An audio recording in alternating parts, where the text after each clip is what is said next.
A young boy taken in by a guardian who treats him like family begins his journey under the man's strict sword training.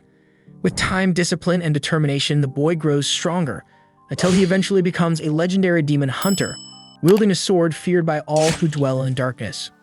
On a freezing night, Suzu gets dragged across the dirt and shoved into a shed by her bastard of a father, who can't even hide how much he hates looking at her.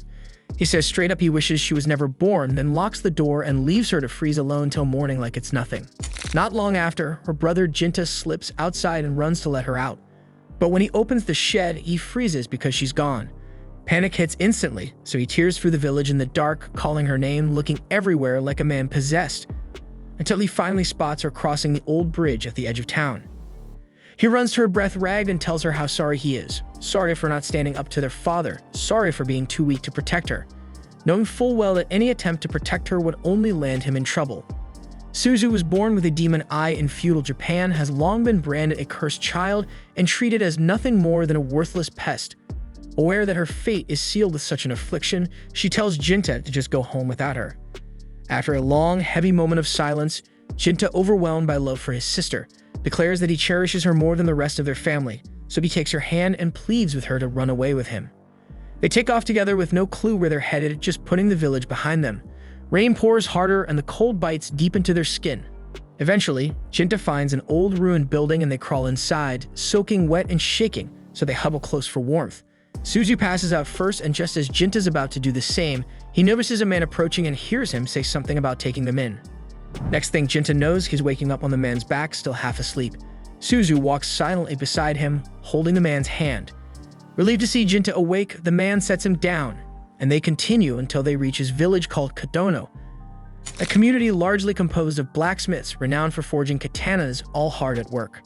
The man then escorts Jinta and Suzu to his home, and as soon as the door swings open, his daughter darts out to greet him. Excited yet curious about the two children trailing behind, the man tells her that Jinta and Suzu will now be living with them. He asks his daughter if she's okay with this, and she lights up at the prospect, thrilled to have new friends to play with.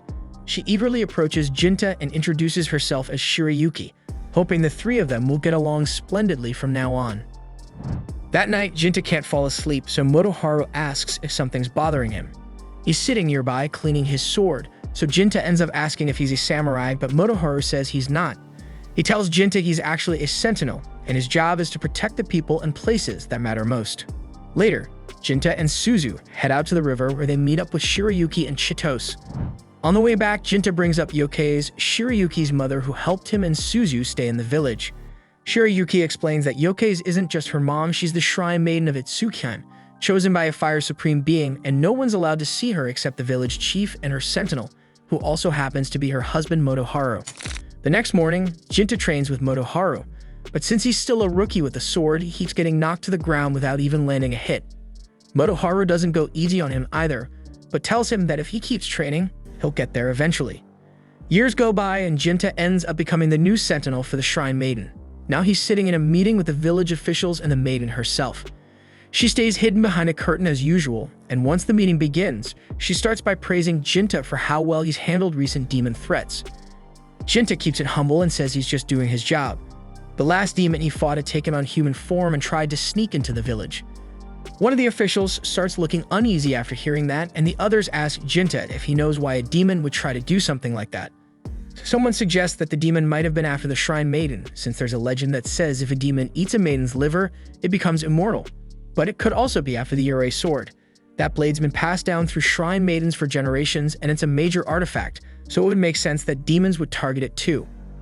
One of them adds that the Yurei was forged by one of the most skilled blacksmiths in recorded history, and it's rumored to have mystical powers sealed inside. If demons are truly after it, then things could get real bad for the village, so the chief tells everyone to stay alert.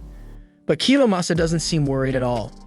He says there's nothing to be afraid of since both he and Jinta are guarding the maiden, but then he throws a jab and says he doesn't think Jinta's cut out for the job. That's enough to set Jinta off, and the two of them look like they're about to argue, but before it goes too far, the chief steps in along with the maiden and tells them both to shut it. The meeting wraps up and everyone starts leaving the shrine. Everyone except Jinta, since it's his job to stay and protect the Shrine Maiden. Once they're alone, the Shrine Maiden finally steps out of her room, and it turns out to be Shirayuki. Jinta immediately questions her, asking what the hell she's doing showing herself like that. she's supposed to keep hidden. But Shirayuki brushes it off because she and Jinta have known each other forever, and she doesn't see the point in pretending to be formal around him. She casually mentions that Suzu's here too, which catches Jinta off guard. The shrine is supposed to be off limits to outsiders, especially regular villagers like Suzu, so technically she's not supposed to be here at all. When they find Suzu asleep nearby, she looks exactly the same as she did years ago, like time hasn't touched her. She jumps up the moment she sees Jinta and lights up, happy to finally see her big brother again. He's been so busy hunting demons that she barely ever gets to spend time with him anymore. But even though Jinta's happy to see her too, he doesn't hold back and scolds her for sneaking into the shrine. She tries to argue, saying it's not fair that Jinta can see Shirayuki whenever he wants, but she can't. Still, rules are rules, and Jinta tells her flat out to go back home. After Suzu leaves, the village chief shows up again, saying he needs to talk to Shirayuki about something important. He asks Jinta to give them some space, but Jinta refuses at first. He's her sentinel, and he's supposed to stay close no matter what.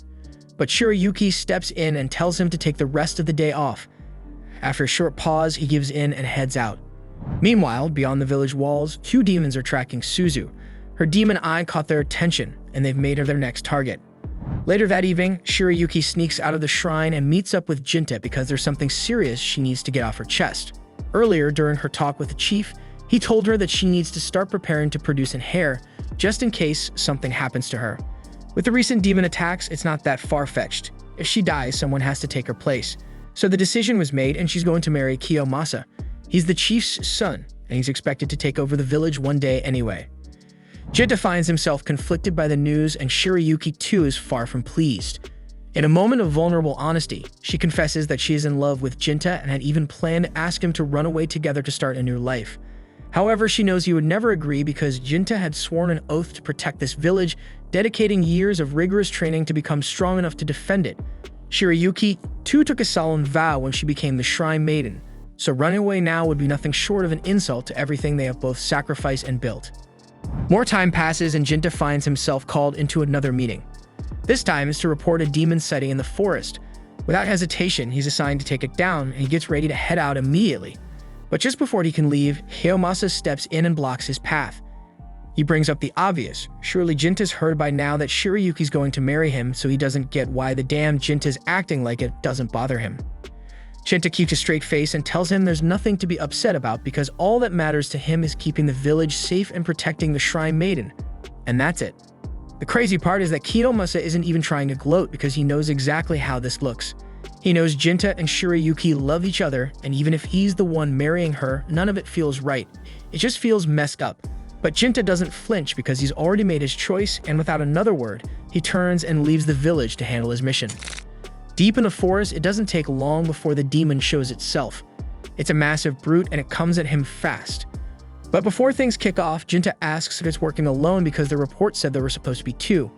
The demon Duva grins and says his partner had something else to take care of back in the village. That's not good, but Jinta has no choice but to deal with this one first. He charges in and lands a brutal swing, slicing straight through one of the demon's arms. But instead of screaming in pain, Duva just backs up and laughs. He picks up the severed limb like it's nothing and tells Jinta he's impressed because not many people can land a hit like that. Meanwhile, back in the village, Suzu comes face to face with the second demon, Tumi. She freezes on the spot, absolutely terrified, but Tumi just smiles and tells her there's no need to be afraid because after all, Suzu's a demon too, just like her. Suzu immediately denies it and refuses to believe it, but Tumi can see right through her. She figures out fast that Suzu's unwavering love for Jinta must be preventing her from fully embracing her demonic nature, a notion that she finds both ironic and oppressive, as it implies Jinta has showered Suzu with so much affection that it stunts her transformation. Suzu loves Jinta more than anything, so hearing Tumi say that makes her feel calmer. She starts to relax a bit, and now that she isn't so scared anymore, Tumi makes her offer. She asks Suzu to join her, to use her power and help out. She promises she won't hurt her, and since everyone knows demons can't lie, she says Suzu can trust her. But Suzu shakes her head because she knows that even if Tumi means what she says, helping her might lead to Jinta getting hurt, and that's a risk she can't take. Tumi frowns, but she doesn't give up. Instead, she changes tactics and shows Suzu a vision. In the vision, Suzu sees Shirayuki undressing and preparing to do the wild deed in the shrine, and this shit sight makes Suzu's stomach turn. Not because of what she's doing, but because it's not Jinta doing it with her. and that's what really guts her. She turns to Tumi shaken and asks if the vision she saw was real. Tumi explains that her ability lets her see into the future, and she can project those visions into someone else's mind, which is exactly what Suzu just experienced. But if she still doesn't believe it, Tumi says she's more than willing to take her to the shrine right now so she can see the whole hot show with her own eyes. Meanwhile, out in the woods, Jinta is still locked in combat with Duga. But before they clash again, he stops and demands to know why demons attack humans, so Duga replies simply that each demon has a purpose, and his purpose is to stall Jinta. Endowed with the power of assimilation, Duga can consume other demons to acquire their abilities and even reshape his own body at will. Jinta doesn't have time to sit and chat, so he launches forward, determined to end the fight in one strike. But as soon as he moves in, Duga smashes his arm clean off. And when Jinta tries to counter by aiming for the neck, Duga bites down on the blade and shatters it in one snap. It should have been over and Jinta should have died right there. But at the last second, Jinta grabs a shard from the broken sword, and with all the strength he has left, he slams it straight into Duga's heart.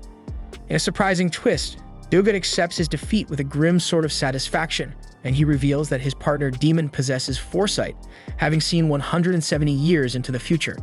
And according to her vision, the mightiest demon of all time resides here, a revelation that makes Jinta suspect she's referring to Suzu. But before he can move, Duga says he's got one last parting gift for him. Suddenly, his severed arm springs to life, grabs Jinta's head, and squeezes it tight until he blacks out. Back at the shrine, Kiromasa is already on top of Shirayuki. All he needs to do is finish the job, get her pregnant, and secure the heir. With Jinta off on his mission, it's the perfect time. Otherwise, the poor guy would have had to sit outside and listen while Shirayuki moaning from inside the shrine. And as messed up as it is, Kiromasa already feels guilty enough. But before any damn thing can happen, the curtains rip open, and Tumi appears, dragging Suzu behind her to show her exactly what the hell is going down. And that shit show makes Suzu breaks. In the meantime, Jinta wakes up in the middle of the forest.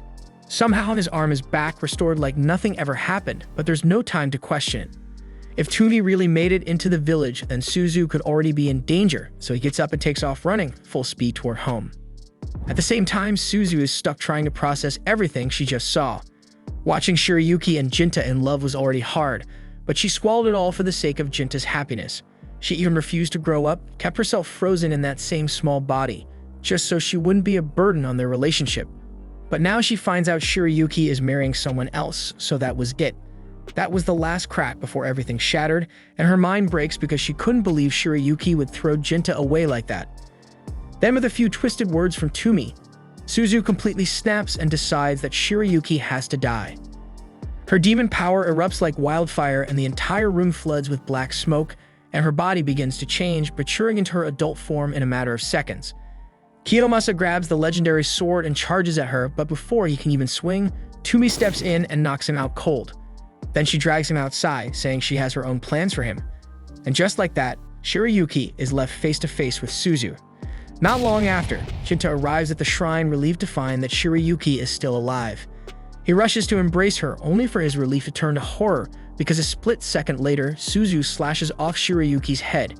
Stunned into silence, Jinta watches as Suzu steps from the shadows, holding the severed head in her grasp like it's nothing. When he demands to know why she did it, Suzu launches into her explanation about the marriage, about the betrayal, about how it wasn't fair. But Jinta doesn't care because he already knew. And even if he didn't, it still doesn't justify killing her. So at that moment, he realizes that the Suzu he once cared for has vanished. And now with Shirayuki dead, Jinta realizes he has nothing left to care about, only vengeance. As the battle within him intensifies, a demonic arm begins to merge with the rest of Jinta's body, transforming him into something altogether different.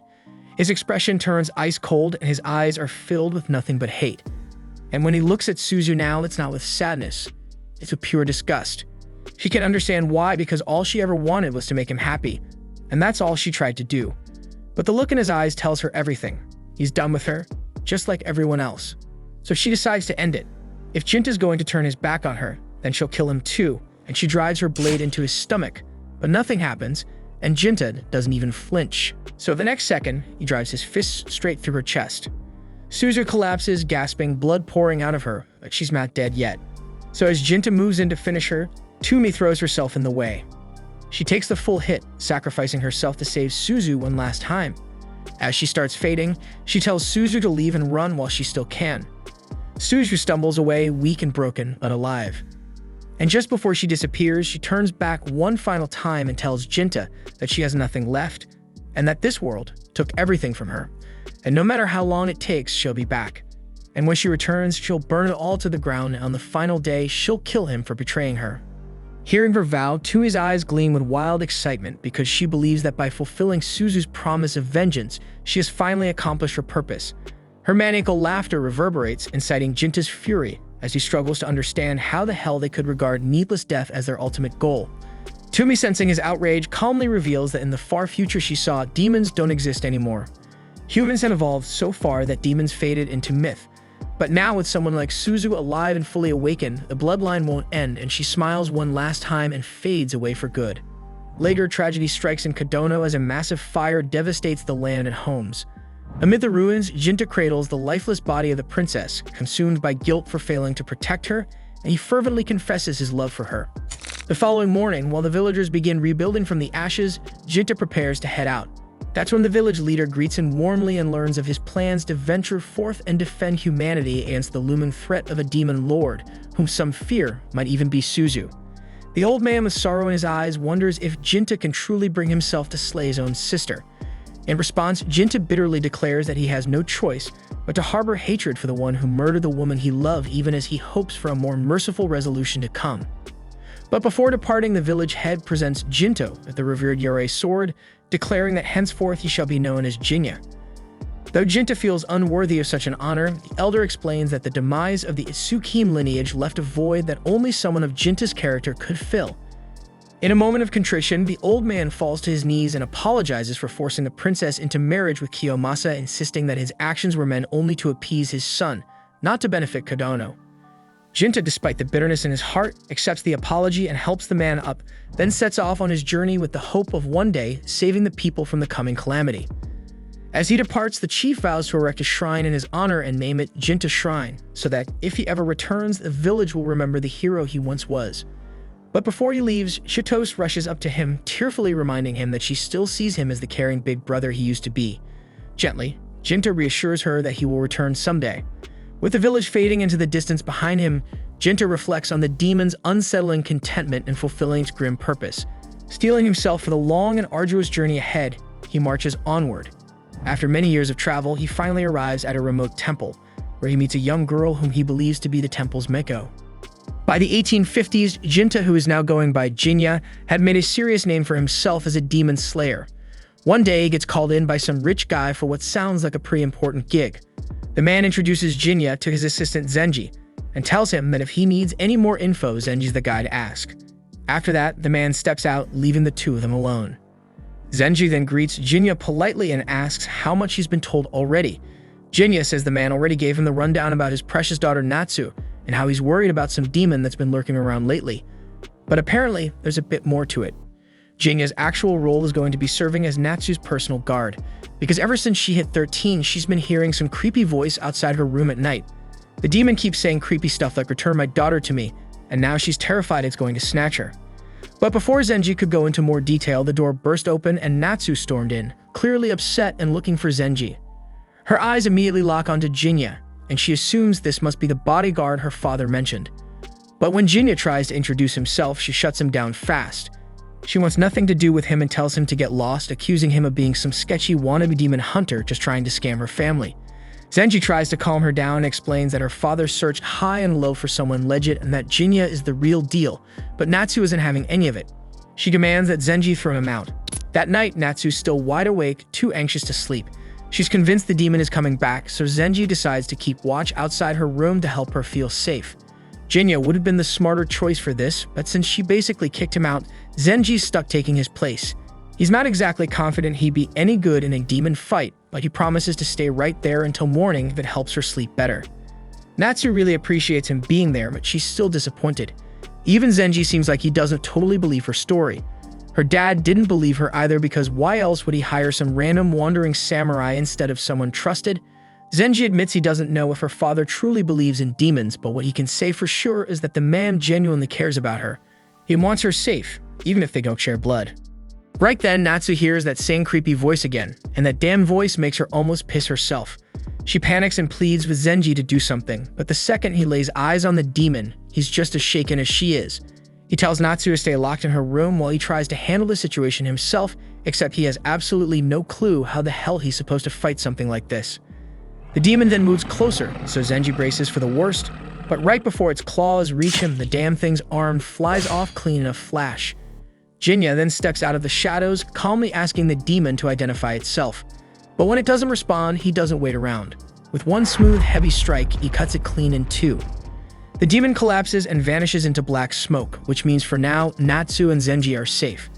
Natsu instantly recognizes Jinya as the guy she threw out earlier, and he turns to her, asking if she still thinks he's some kind of con artist. She stares at the fading smoke and asks if the demon is really gone, but Jinya tells her it's not that simple. In his experience, demons don't stay dead unless they fade into white mist, so the fact that this one turned black is definitely coming back. The next day, Zenji formally thanks Jinya for saving them. And since they both know the demon's not done yet, Zenji asks him to stay another night.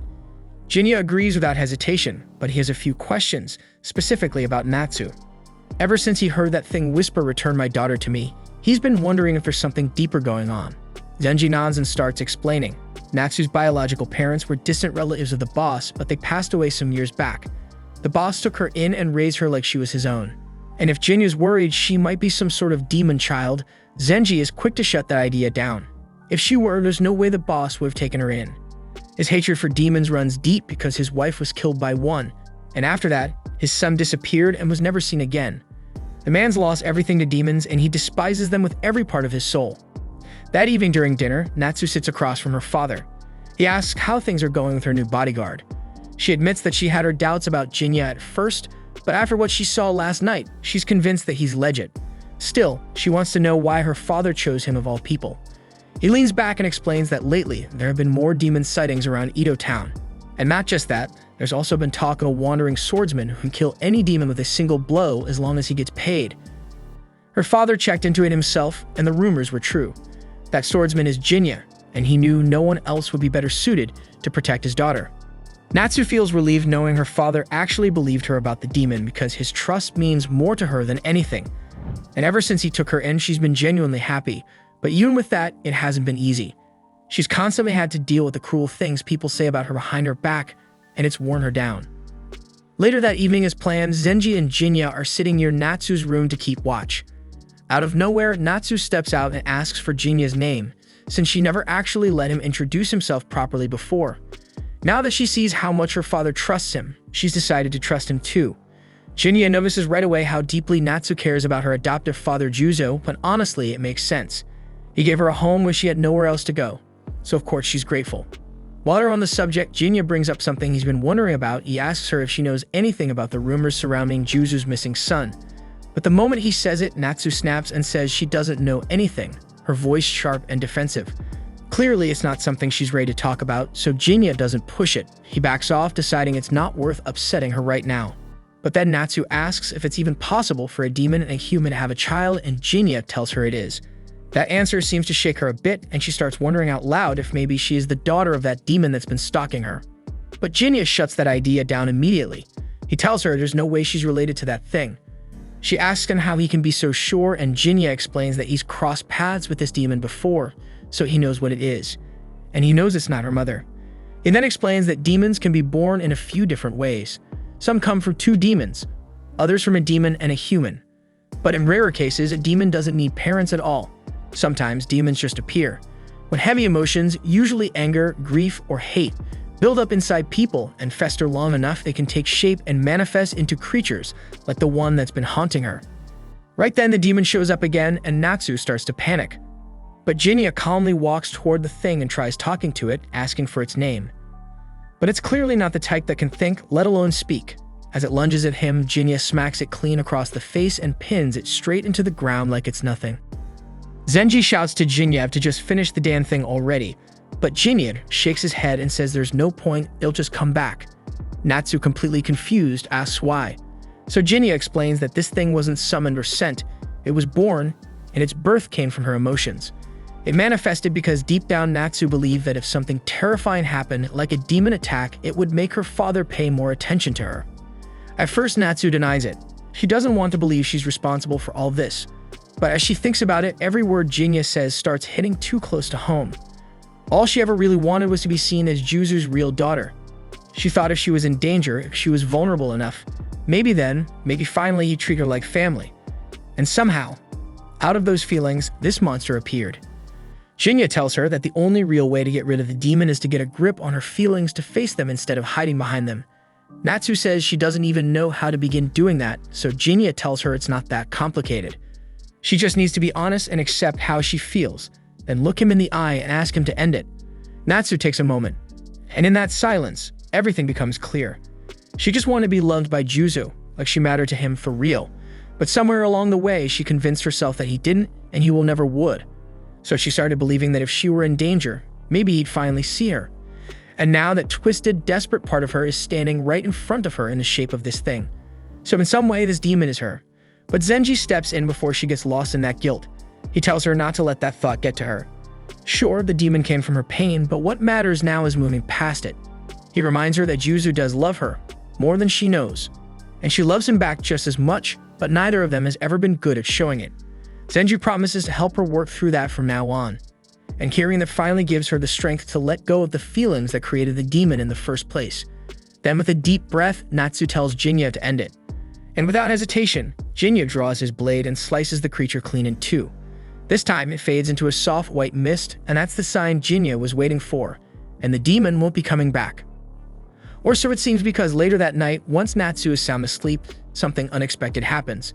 The demon's form starts to reappear. Jinya, who stayed up just in case, isn't surprised because he suspected this might happen. If the demon had been made purely from Natsu's emotions, then it should have vanished the second she let go, but it didn't. Which means someone else's pain must have been part of it too. And in this house, in this region, the only other person who ever came close to becoming a demon was Juzu's late wife. Then with Natsu's feelings no longer fueling it, the demon starts to fall apart, and it's struggling to keep its form together. But as it cries out for its daughter again, it doesn't call for Natsu, it calls for Suzu. That's when everything clicks. Jinya isn't just some wandering swordsman, he's Juzu's long-lost son. And this demon is Suzu and Jinya's mother. The thing is, Jinya doesn't really remember much about his mother from when she was alive. But even so, seeing what she became hurts him, so the only thing he can do now is set her free, to give her the peace she was never able to find on her own. The next morning, Jinya gets ready to leave. As he's heading out, Zenji and Natsu come to see him off and thank him one more time. But Jinya just waves it off, saying he's already been paid, and truth be told, this was something he needed to do anyway. Natsu tilts her head confused, so Jinya explains that with age comes perspective. Looking back now, he can see things more clearly than he ever could back then. He always thought taking Suzu and running away was the right thing to do. Maybe it was, maybe it wasn't, but he never stopped to think how that choice might have affected the people he left behind, or the world they were part of. Natsu still doesn't really get it, so Jinya just smiles and tells her to never take her father's kindness for granted. He then turns around and walks off, and a short moment later, Juzu steps outside. Zenji asks why he didn't come out sooner to say goodbye, but Juzu shrugs. He didn't need to because he already knew Jinya would handle everything. Zenji asks how he could be so sure, why put so much faith in a guy he barely knows, but Juzu simply says that it's only natural for a father to believe in his son. They still haven't figured out that Jinya is his son, and he doesn't plan to explain anything to them. Then he tells Zenji to quit standing around and get back to work before he ends up demoted. Not wanting to push his luck, Zenji hurries off to his duties, leaving Juzu standing there alone.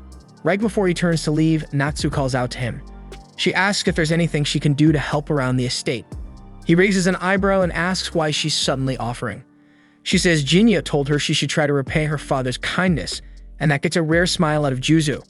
It means a lot to him to know that Jinya still sees him as someone worth respecting. But he gently tells her that she doesn't owe him anything. Because the best thing a child can ever do for a parent is live a good, happy life. He then goes inside, leaving Natsu so happy by his words, but she still wants to help around, so she goes after him. The story then jumps forward to the year 1853, where we find Jinya calmly waiting for his soba at a quiet little noodle shop. The owner's daughter brings over his bowl with careful hands, and her father smiles, clearly proud that she's finally getting the hang of serving customers. The shop owner strikes up a conversation, mentioning that there's been disturbing talk lately, rumors about a serial killer haunting the streets. With a worried glance at his daughter, he admits it's starting to make him nervous.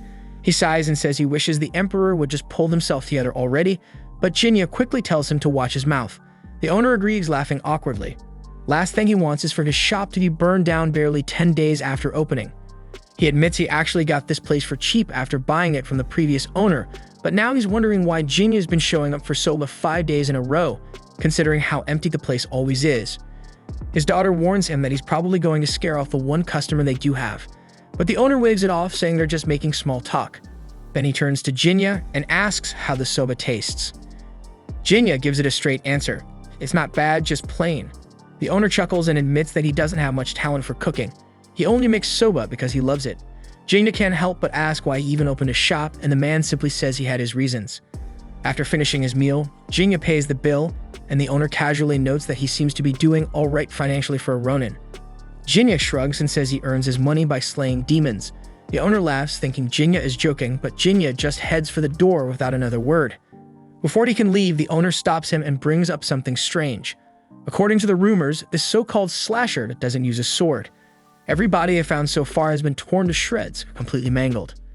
What's worse is the numbers don't line up. More people have gone missing than bodies recovered, so folks are starting to believe it's not a human doing this. They're saying it has to be demons. Jinya asks where these incidents usually happen, and the owner tells him the sightings have been around the Edobashi area. As Jinya steps out, the daughter calls out to him, asking him to be careful, but he simply replies that he's not a kid. That night, Jinya positions himself by a bridge, waiting in the shadows for the demon to show up. Hours go by, but there's no sign of anything unusual. Just as he's about to leave, a woman's scream echoes through the night, and without hesitation, Jinya bolts toward the sound. When Jinya arrives at the scene, he finds several mangled corpses sprawled across the ground, but no sign of the demon. He glances around, confused because he definitely heard a woman scream, but there's not a single woman in sight. As he begins scanning the area more closely, something invisible lashes out at him, but Jinya barely dodges in time. The invisible demon strikes again, and this time, Jinya manages to block the blow. But before he can retaliate, the demon vanishes and reappears behind him, landing a hit that cuts him. Annoyed now, Jinya morphs his arm into its transformed state, relieved that no one's around to witness this. The demon charges once more, but this time Jinya counters, shattering its blade in the process. The creature tries to escape, but Jinya lands a deep slash before it can flee and calls it the Slasher. Hearing the name, the demon suddenly stops and becomes visible, revealing himself. Jinya narrows his eyes and demands a name, warning that if he doesn't get one, the next swing will be fatal. The demon finally introduces himself as Mosuk, so Jinya doesn't hesitate and moves in to finish him off, but Mosuk throws up his hands and says he doesn't want to fight. Jinya halts, confused because if he didn't want to fight, then why attack? Mosuk explains that he thought Jinya was the serial killer. He'd heard the same rumors about a demon behind the murders, so he followed a strong demonic scent and ran into Jinya. The moment Jinya called him the Slasher, he realized he made a mistake. Still confused, Jinya asks why a demon would be hunting down a killer in the first place. Mosuk replies that this isn't the place for a chat because someone might spot them here, so they should talk somewhere private. Cut to the two of them sitting inside Mosuk's home, where the demon now looks entirely human. Mosuk then explains that as demons get older, many choose to live quiet lives by blending into society. They don't exactly lie, but they do hide the truth, and Jinya knows that much already. Mosuk then pours them both some cheap liquor and assures Jinya it's not poisoned, but Jinya says that it wouldn't matter because poison wouldn't kill him anyway. As they drink, Mosuk explains that he's just a regular villager, scraping by in a dingy back alley house, but Jinya knows better. Mosuk is a demon, a rare kind capable of completely erasing his presence from the world, and Mosuk explains that his ability is called invisibility. He's one of the superior demons, the kind that's lived for over a century. Jinya's surprised because he expected someone that old to be a lot stronger. But Mosuk chuckles and explains that the title superior refers to their awakened abilities, not their raw strength. In fact, some superior demons like him are physically weaker and slower than even the average demon. Jinya gets the sense that Mosuk really isn't the killer, and Mosuk knows Jinya isn't either. Jinya decides to believe him, but something still doesn't sit right. If Mosuk thought he was the Slasher, why did he go straight for the kill instead of confirming it first? Mosuk admits it was personal and asks Jinya if he's heard the rumors about the disappearances. Jinya says that he has, and he even confirmed it himself earlier when he heard a woman scream, but found no trace of her body. That's when Mosuk tells him the truth. The Slasher only kills men on the spot, but women are abducted. Jinya asks how he can be so sure, so Mosuk clenches his fist and tells him that the demon took his wife. Her name was Hatsu, and she was a kind-hearted human, and she accepted him even though he was a demon. A month ago, she vanished without a trace. 10 days later, her body washed up by the Kanda River. The officer he spoke to said she'd been horribly violated before she died. Mosuke's voice shakes as he talks. Hatsu was a bright light, sweet, sociable, and the only one who ever looked at him with genuine love, and she didn't deserve what happened to her. Mosuke admits he's never cared much for humans, but he loved her with everything he had. Now, all he feels is rage, pure hatred for the thing that took her from him in such a vile, unforgivable way, and he swears that he'll get revenge, so he asks Jinya to step aside to leave the killer to him. But Jinya refuses, so Mosuke asks why, and Jinya simply tells him that it's his job to slay demons. Mosuke gets it, so in that case, they'll do this together. But when they find the slasher, he wants to be the one to finish it. That's when Jinya stops him and asks if revenge is really what he's chasing. Mosuke stares at him for a second, then asks if he doubts him. Jinya says no, it's not about doubt. But no matter who's behind this, human or demon, someone's life is going to be taken. So you need to be sure you're ready to carry that weight. Mosuke tells him demons don't lie, not even to ourselves. And that goes for how we feel too. And with that, Jinya agrees that they'll handle this together. The next night, we see the two of them scouring the city, gathering information about the slasher. They question everyone they can, but come up with nothing. It's frustrating, and they're not exactly thrilled about their lack of progress, but they know they'll have to keep pushing. Later on, the two of them are back at Mosuke's place sharing some sake, and Mosuke decides to ask Jinya a question that's been on his mind. Why does he hunt his own kind? Jinya says it's mostly for the money, and there's no shortage of humans who hate demons, and they're willing to pay a pretty sum to see them wiped out. Mosuke figures there's more to it than that though, because he doesn't see Jinya as the kind of guy who kills without reason, so he presses him about the real reason. Jinya leans back and says it's also about power because he's on a mission to stop a certain demon, and that surprises Mosuke because Jinya did say that he wants to stop it, not kill it. Jinya then tells him that he was born human, but after he watched a demon murder the woman he loved, something in him broke and he turned into what he is now. That's why killing demons who threaten humans feels so natural to him. Mosuke is stunned because even after all that shit, Jinya still wants to spare the one who destroyed his life. Jinya says he won't know what to do until the day he finally faces that demon. Until then, he needs strength first. Mosuke admits it's a lot to unpack, but Jinya just says that he's being spineless. Then Jinya turns the question around. Once Mosuke gets his revenge, what's he planning to do? Mosuke goes quiet for a second, then says he never wanted any of this, and the only reason he tried living like a human was because he hates violence, and he never wanted to be hunted by humans. Also, he never wanted to fight other demons either because all he really wanted was a quiet life with the woman he loved. He says once this is over, he's going back into hiding. He'll tend to Hatsu's grave, and that will be the end of it. Jinya then remembers something Mosuke said earlier about him, that he's not the kind of person who does things without a good reason.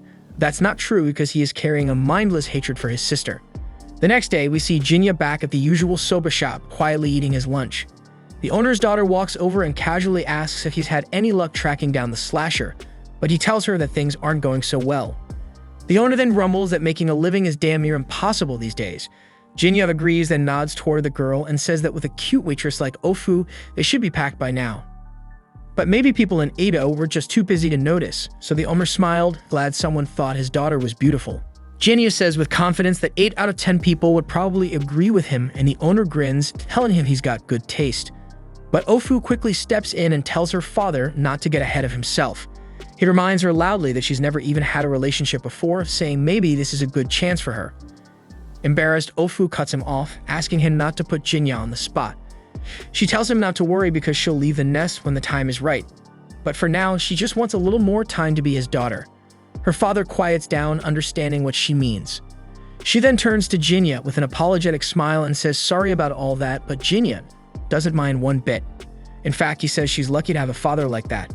She's proud of her old man, but it makes her wonder what Jinya's father was like. He explains that he has a younger sister, but their father never treated her right, said she didn't belong in the family and beat her for things she couldn't control. That's why Jinya took her and ran away from home, but it was a long time ago. She gently asks him if he hates his father for that, but Jinya says no, and he gets it now why his father acted the way he did. It doesn't make it right, but he understands. Later that night, Jinya is once again out patrolling with Mosuke, searching for any signs of the slasher, but the trail is cold and nothing so far. Mosuke mentions that there haven't been any new sightings recently, so there's no point in wandering around blind. Just then, he notices a figure standing by a tree, and it turns out to be Ofu. Jinya tells him she's the daughter of the soba shop he always visits, and Mosu quietly notes that it's not safe for her to be out this late, so Jinya nods and starts walking toward her. She then looks up and asks what he was doing out there by himself, but then Jinya notices that Mosu has already turned invisible again and tells him quietly to escort her just in case, because if the slasher really is still lurking, it'd be bad if she ran into it alone. Jinya then asks Ofu what she's doing out here at this hour. She smiles and says she was just out admiring the cherry blossoms, but Jinya points out these aren't cherry blossoms, they're willows. She laughs a little and gently corrects him, saying that these are called snow willows. Technically, they aren't true willows, and they're not quite cherry blossoms either.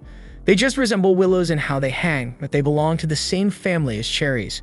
So basically, it's not a cherry blossom and it's not a willow. It's a little bit of both and yet neither. Jinya looks at it for a moment and says it's a pitiful kind of plant. But Ofu disagrees and she thinks it's beautiful. Even if it doesn't perfectly fit into either category, it still blooms lovely flowers every year.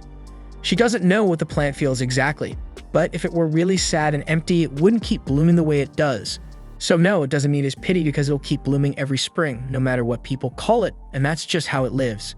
Jinya looked at the flower again and realized she was right, that really was its way of life. He then tells her they should head back because her father's probably worried sick by now, and she nods. As they walk together toward her house, Ofu casually tells him that he really ought to take more time to unwind.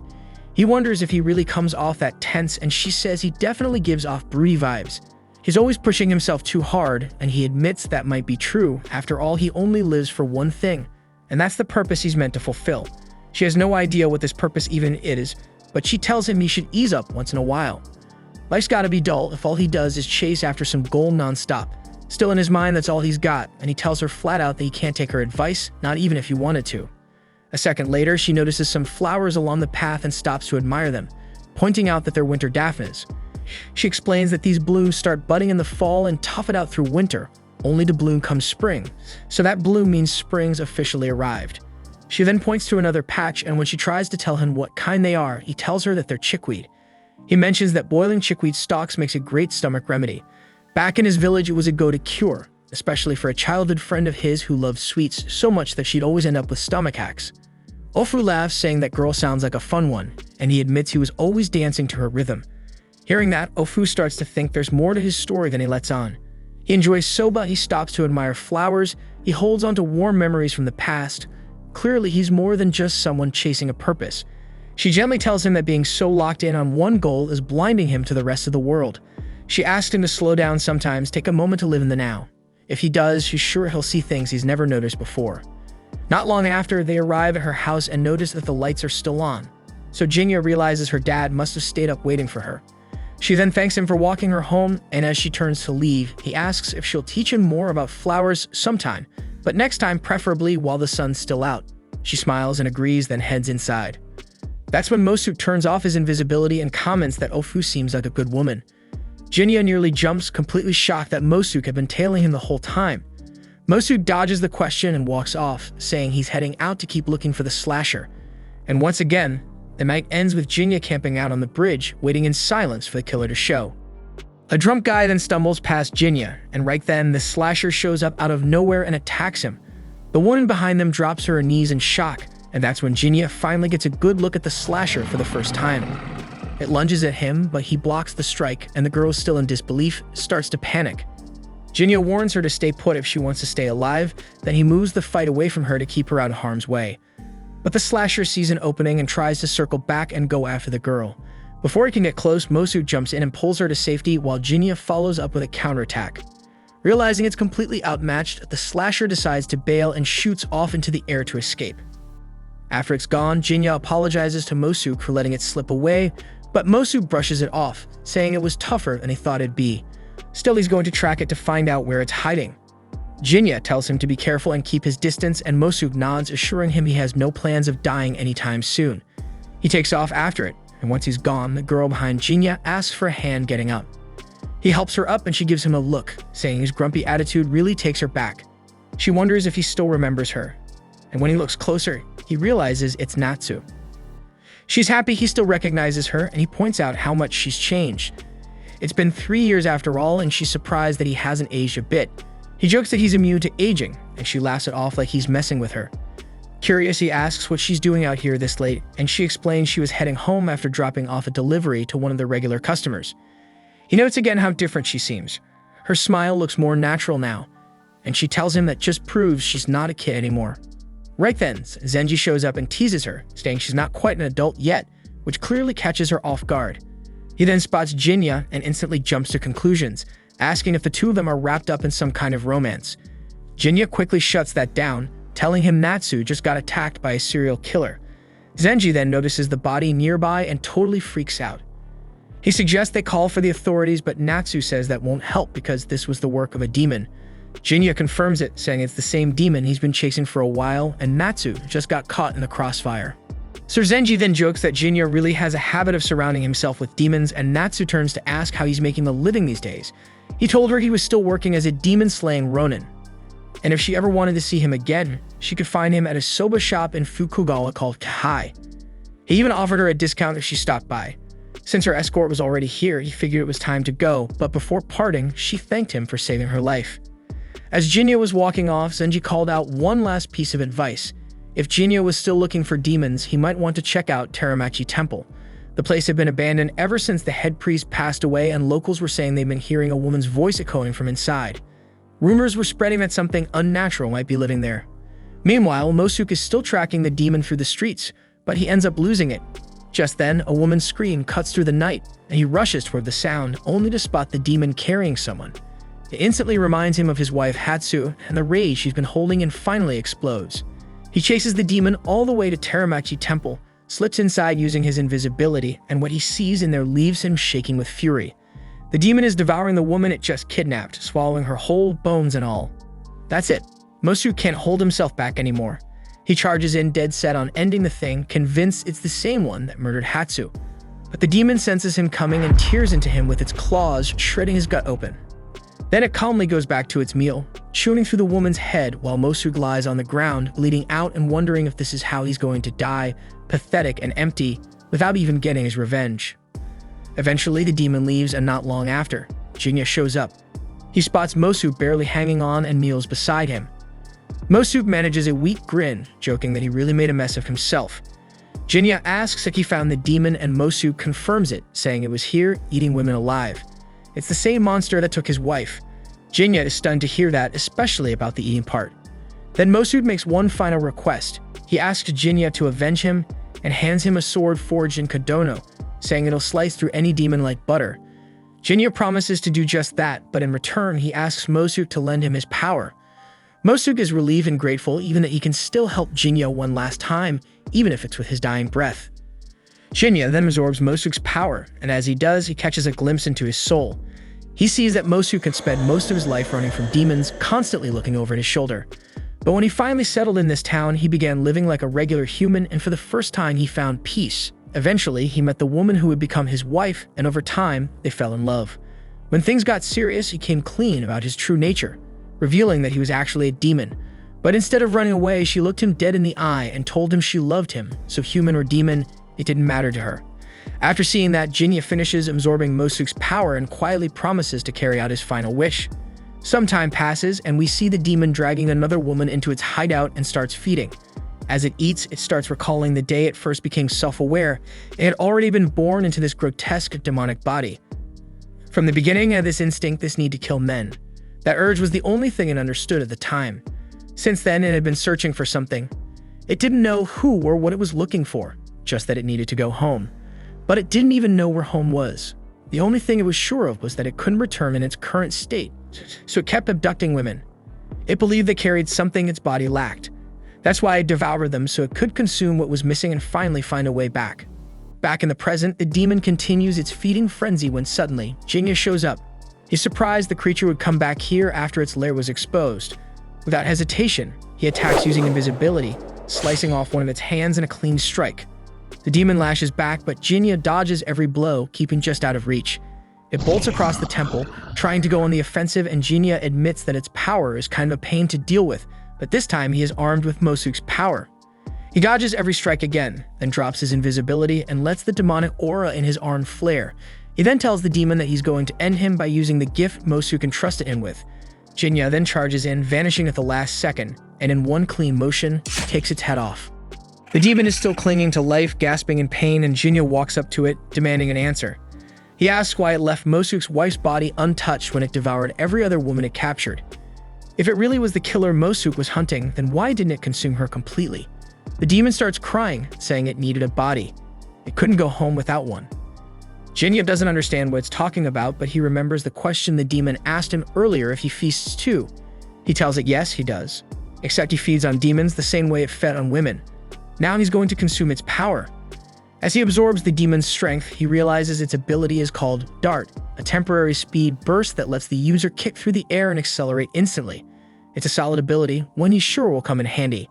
But as he consumes the demon, he ends up seeing into its soul. He sees Hatsu, Mosuke's wife, being violated by two men while they're laughing, before tossing her into the river like trash. As she sinks, her final thoughts are about going home, but she refuses to return in a body that's been defiled. Instead, she searches for another vessel, one that can help her make it back to her husband. That's when she spots a nearby demon, and now it becomes clear to Jinya that this demon was Hatsu. And she just wanted to go home, but that was never going to happen. The demon then fades away, and Jinya quietly leaves the temple. A few days later, back at the soba shop, the owner mentions that Jinya hasn't shown up in a while. He figures it's because he joked about letting him marry his daughter. She reminds her father that he never actually said that, and she also ran into Jinya the other day in Asakusa, and they chatted for a bit. He told her he'd stop by once he was finished with his current job. The owner thinks that the job might already be done because word around town is that the slasher disappeared and the killings have stopped. But she tells him Jinya mentioned he's still got demons to hunt. Somewhere else, those same two men who violated Hatsu are wandering the streets late at night.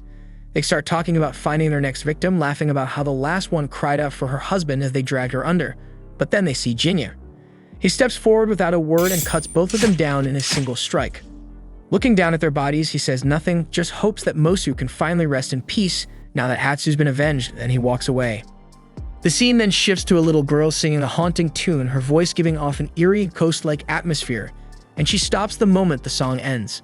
After that, we see a samurai approaching Ofu's soba shop, and right at the entrance, he notices someone mistaking him for his brother.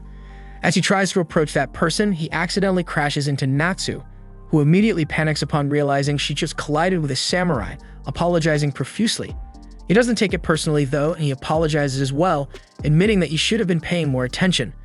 The owner of the shop then steps in to reassure Natsu, telling her not to worry, because this man is Natsugu Miura. He may be a samurai, but he's well known around here for being gentle and kind-hearted. The next morning, we find Natsugu sitting in the shop again, quietly staring at his soba, but the owner notices that he looks troubled. Curious, the owner asks him what's on his mind, and Natsugu admits that something has been bothering him. The owner offers to hear him up, and Natsugu confides that it's about his older brother.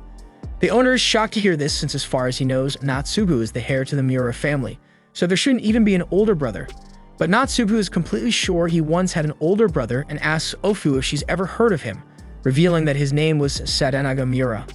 Ofu says she hasn't, and Natsugu expected as much, since nobody seems to remember his brother, not even his own damn family. He started questioning his own sanity, but the owner tries to lighten the mood. Ofu then chimes in, saying she knows someone who might be able to help, and her father adds that the guy's a regular customer too, and he has a habit of poking his nose into all kinds of strange cases. Natsugu wonders aloud if the man might be some kind of diviner or shaman, which makes Ofu and her father burst out laughing. They explain that he's nothing that fancy, just a Ronin who for some reason goes around solving bizarre incidents for a price. The owner adds that although he can come across as intimidating, he's actually very kind with some funny quirks. He drops by the shop every single day just to scarf down their soba, and right on cue, Jinya steps into the shop.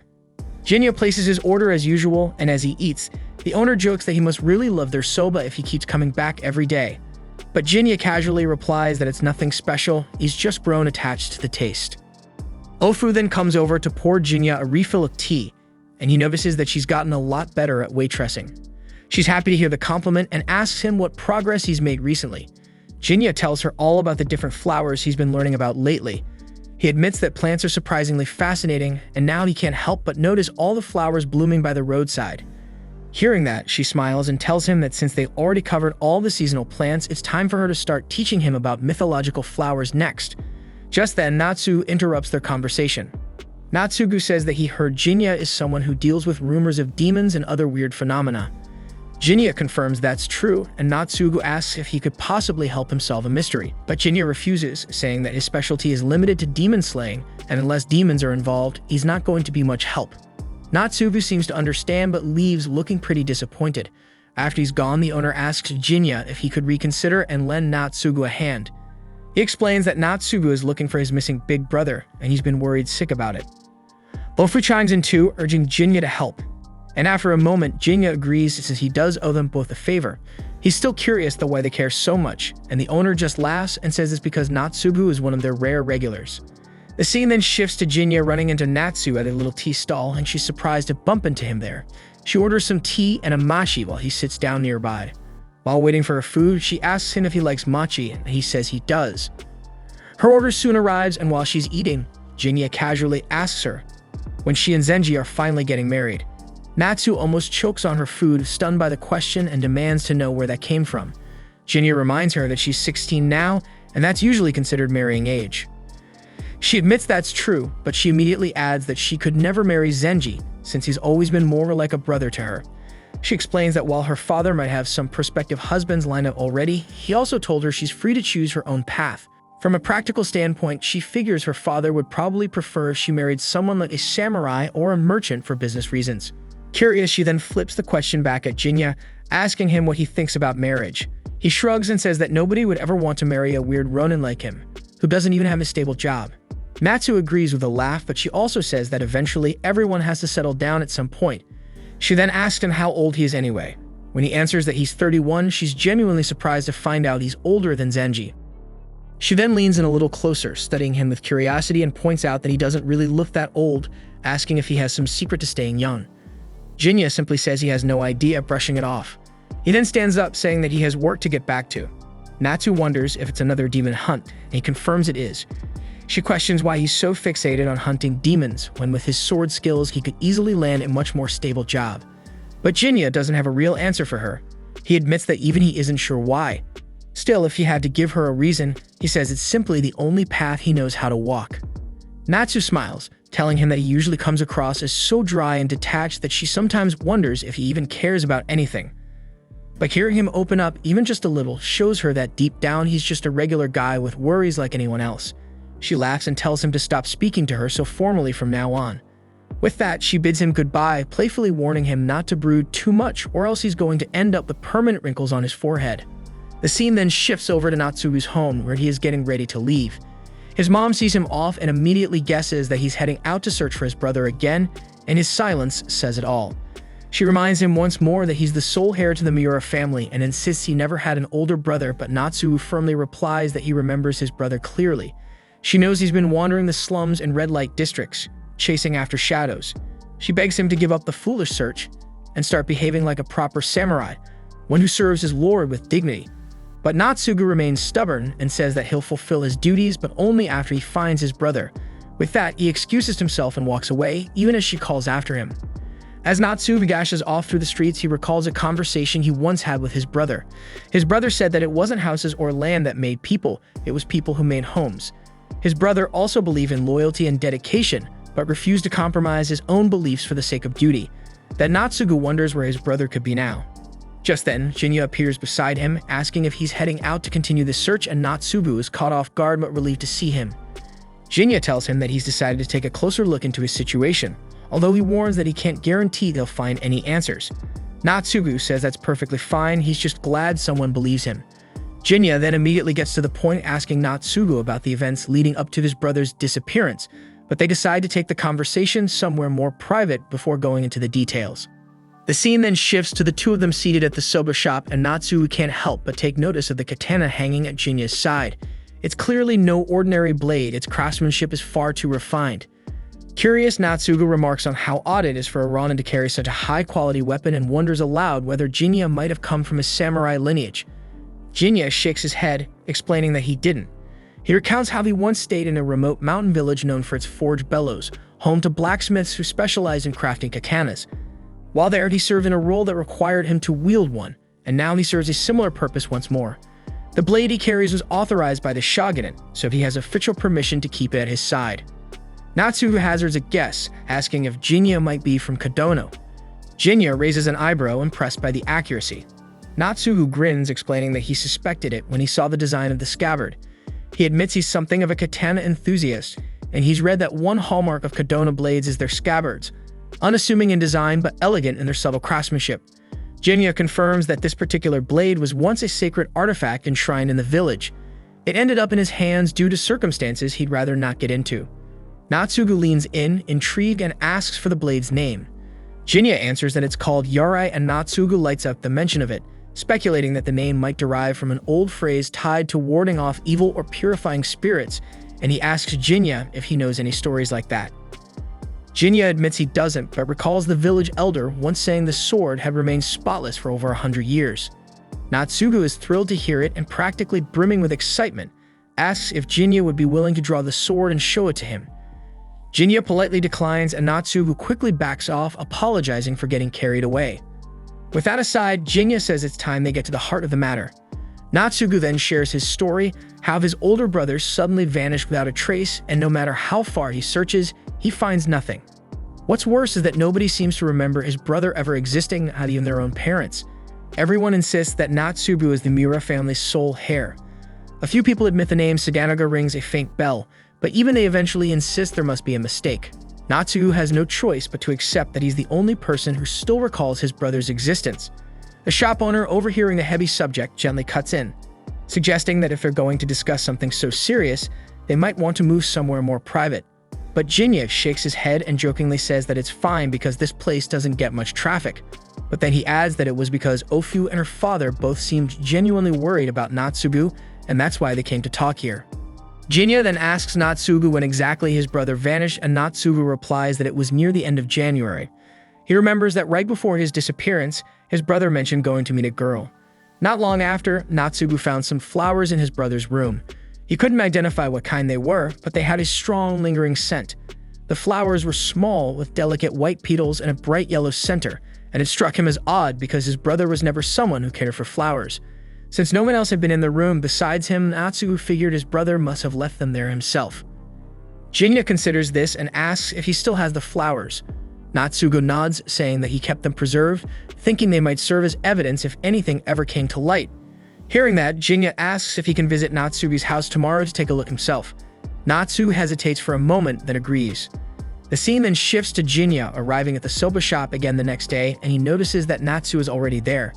He places an order for soba, and the owner seems amused that Jinya has started calling Natsu so casually.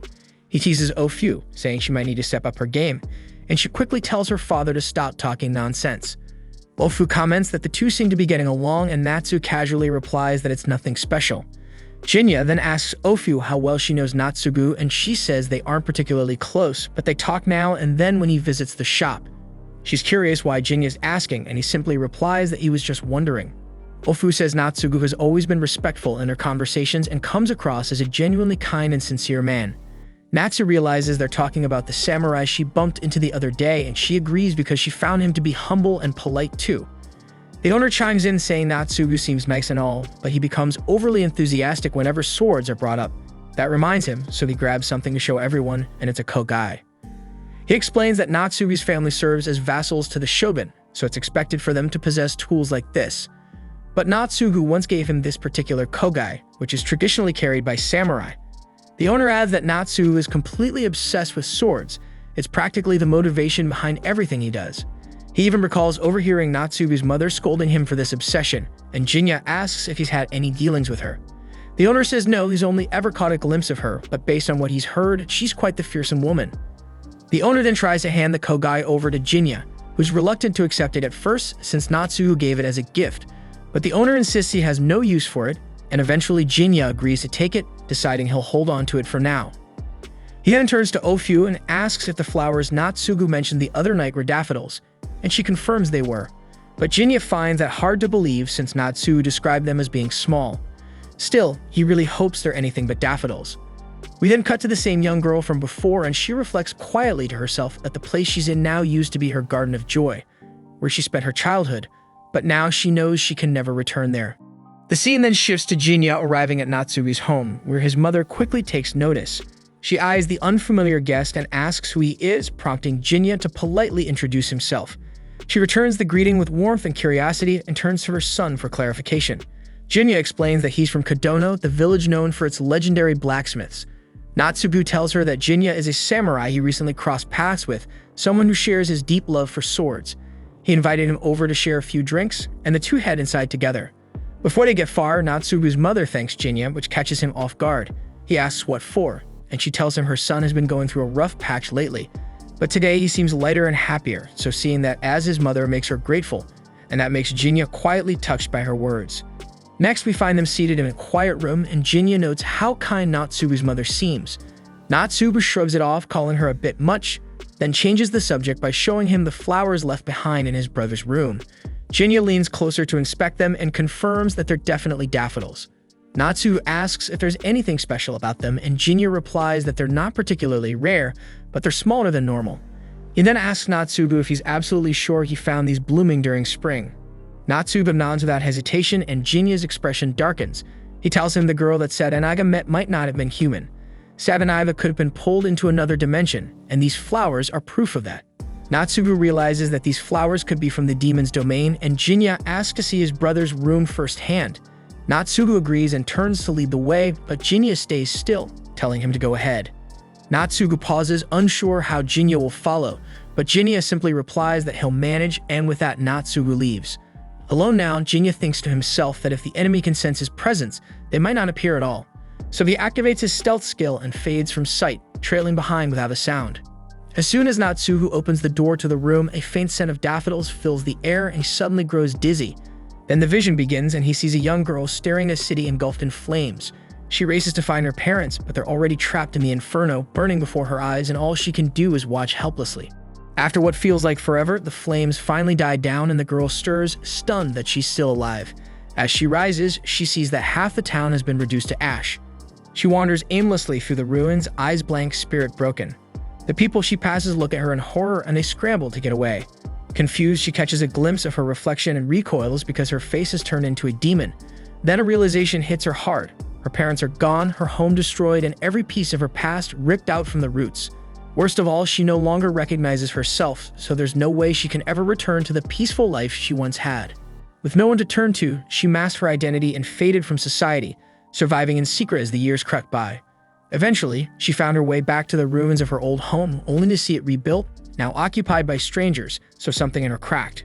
She longed more than anything to return to the life she lost, and that desperate longing awakened a strange power inside her, one that let her forge a new dimension, a dreamlike world where she could relive her memories again and again.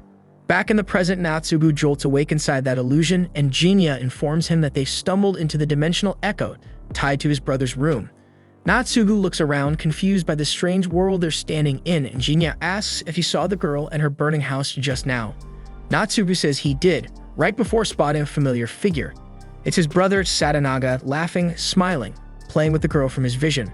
But something feels off because these aren't real events. They're frozen echoes, a memory looping on repeat. And then the scene shifts. Sadanaga now turns to the girl and asks what she'd like him to make today. She tells him he should stop coming back and just go home to his family. But instead he insists on making his favorite soba for her. She pleads with him to leave because she can't go on like this. This garden, this world, it's all she has. And it's the only place where she can still see her parents. But Sadanaga gently tells her she's wrong. Homes don't shape people, people shape homes. If a place only brings pain, then it was never a real home to begin with. She asks him how he could possibly know that, and he tells her she already understands. Deep down, after all, she's been stuck here for over a century. And he says he can leave this place, but only if she chooses to come with him. Tears in her eyes, she says it's not possible. This dream world is all she has left because it's the only space where she still feels like she belongs. So Sadanaga smiles and says that if it's how it is, then he'll stay right here with her. And gently tells her that if she wants, she can think of him as her father, and they could live together in peace. But she shakes her head and says that she could never see him that way. Sadanaga simply smiles and says that's okay, and he'll wait until the day she changes her mind. He's not joking about this. He tells her that if the day ever comes where she accepts him as family, then she has to promise they'll leave this place together. She's convinced that day will never come, and he figures that means he'll be stuck here with her for good. A moment later, Sadanaga fades from sight and Natsugu looks around frantically, asking the girl where his brother went, and she answers quietly that there's no one else here now. Natsugu pleads, wanting his brother back, but Jinya steps forward and says that's not possible anymore. Natsubu doesn't understand because Sadanaiba was just here with them. Jinya casually brings up that he's been here before, prompting Natsubu to ask what he means. Jinya explains that certain flowers only bloom in certain seasons, and the tiny daffodils Natsubu pointed out earlier are usually a winter bloom. But back when Sadanaga vanished, he saw those exact same flowers blooming in the middle of spring, the same season Sadanaga vanished. He explains that this dimension exists beyond the bounds of their own world, and while he once suspected that daffodils were always blooming in this place, it's actually winter daphnes blooming now. His flowers signal the start of spring, but in their world, it's currently autumn. That's when he points out that time flows faster in this realm. The girl then reveals that she holds the power of the dreamer. It lets her recreate a garden filled with fragments of joy from her past, a small, self-contained world that replays her memories. But that's all it can do. Her ability is nothing more than a stroll down memory lane, and right now she's alone in it. Natsubu refuses to accept that, and he clings to hope, but she apologizes to him for taking Sadanaga away. She says her own brother Hyoma once saved her, and now it's time to repay that gift. She turns to leave, explaining that once she's gone, they'll return to where they came from. Jinya asks where she'll go now, and she says she's done wasting her life trapped in old memories. Hyoma gave her something real, a world built just for her, and now she'll finally go there. Jinya realizes she's honoring the promise she made to Sadanaga. Moments later, both he and Natsubu awaken in the real world. Natsubu still doesn't understand why his brother stayed behind, and Jinya says nothing. He just stands there, staring into the horizon. The scene then shifts to Natsubu and Jinya sitting together in the soba shop. Natsubu shares that he did a little digging and found out that the Great Fire of Meireki happened over 2 centuries ago. It must have been the same fire that destroyed everything the girl held dear. According to his research, the land his house stands on now was likely where the girl's home once was. That clicks with Jinya, who realizes it's why the miniature world she recreated ended up being linked to his home. He quietly apologizes, feeling like he didn't do much to help. But Natsubu says it's alright. He's just relieved to know the kind of man his brother really was, someone who stood by his beliefs no matter what. He doesn't fully understand why Sadanaga chose to walk away from his own family, but at least now he knows his brother stayed true to his heart until the very end. He stands to leave, mentioning that he's running late. But before he heads out, Ofu gently tells him that his brother was a wonderful man. And even if the world forgets his name, it doesn't erase the fact that he risked everything to save a girl who had no one else. Natsubu tears up hearing that and walks away quietly. Once he's gone, Ofu turns to Jinya and thanks him for helping Natsubu get closure. But Jinya isn't at ease because there are still some details that don't sit right with him. He brings up how the demon girl kept calling Sadanaga Hyoma, but he's never heard that name before. The shop owner suggests that might have been Sadanaga's true name, and Jinya notes that usually only a samurai's lord would know such a thing. The shopkeeper explains that it's not entirely unheard of for family members to know, but the fact that the girl referred to him as Hyoma likely means he saw her as family. That sparks another memory for Jinya, a time he mentioned how Natsubu was always getting scolded by his mother for being obsessed with swords. He realizes now that back then, he'd accidentally used Natsubu's real name Aramori. The owner casually says he must have heard it from his mother once, but Jinya isn't buying it because that woman was way too proper to just let something like that slip. Even when speaking to a lowly ronin like him, she showed respect and chose her words carefully. She always referred to her son as Natsugu in front of others, so where exactly did the owner really hear the name Aramori? Because only a person's lord or family should know that. And something else is off. The demon girl never said Sadanaga had died, just that he wasn't here anymore. That thought leads Jinya to a new theory. Sadanaga might still be alive. He could have lived with the girl for nearly 2 decades before deciding to move on. But by then, he'd aged too much to return to his old life. So instead, he slipped into the city, found a cheap old house, and quietly started over, running his own soba shop. Jinya asks if he's incorrect, but the shop owner still won't budge. He insists that Sadanaga may have simply passed away from old age while still trapped in the other dimension. But Jinya isn't convinced. He recalls the girl's expression, and it wasn't the look of someone who had lost someone. She was smiling, and that smile told him she found a new father. Once again, Jinya calls him out, stating plainly that the shopkeeper is Sadanaga. After a moment, the owner quietly admits that Jinya is right. He wonders how long Jinya's known, and Jinya replies that he figured it out the moment everything came together. There had been hints scattered throughout, and one of the biggest was the kogai he carried. Jinya always thought it odd for a simple soba shop owner to have something like that. The owner smiles and explains it was actually a gift from Natsugu, who got annoyed watching him scratch his itchy scalp in public and wanted him to look more proper. Jinya asks why he doesn't just tell Natsugu the truth that he's alive. Surely it would make him happy. But the owner says he's already made his choice, and he chose the girl. And after that, he could no longer consider himself a part of the Miura family. He gave up the right to call himself Natsugu's brother. Besides, Natsu, who's grown now, he can stand on his own. He offers Jinya the Kogai as a gift and asks if he understands why he chose to become that little girl's father. Jinya simply says there was no grand reason, and the owner agrees. He says it was just that simple. He couldn't stand watching the girl suffer alone.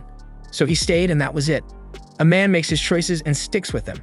Trying to explain it further wouldn't change how others see it. Everyone has their own way of thinking.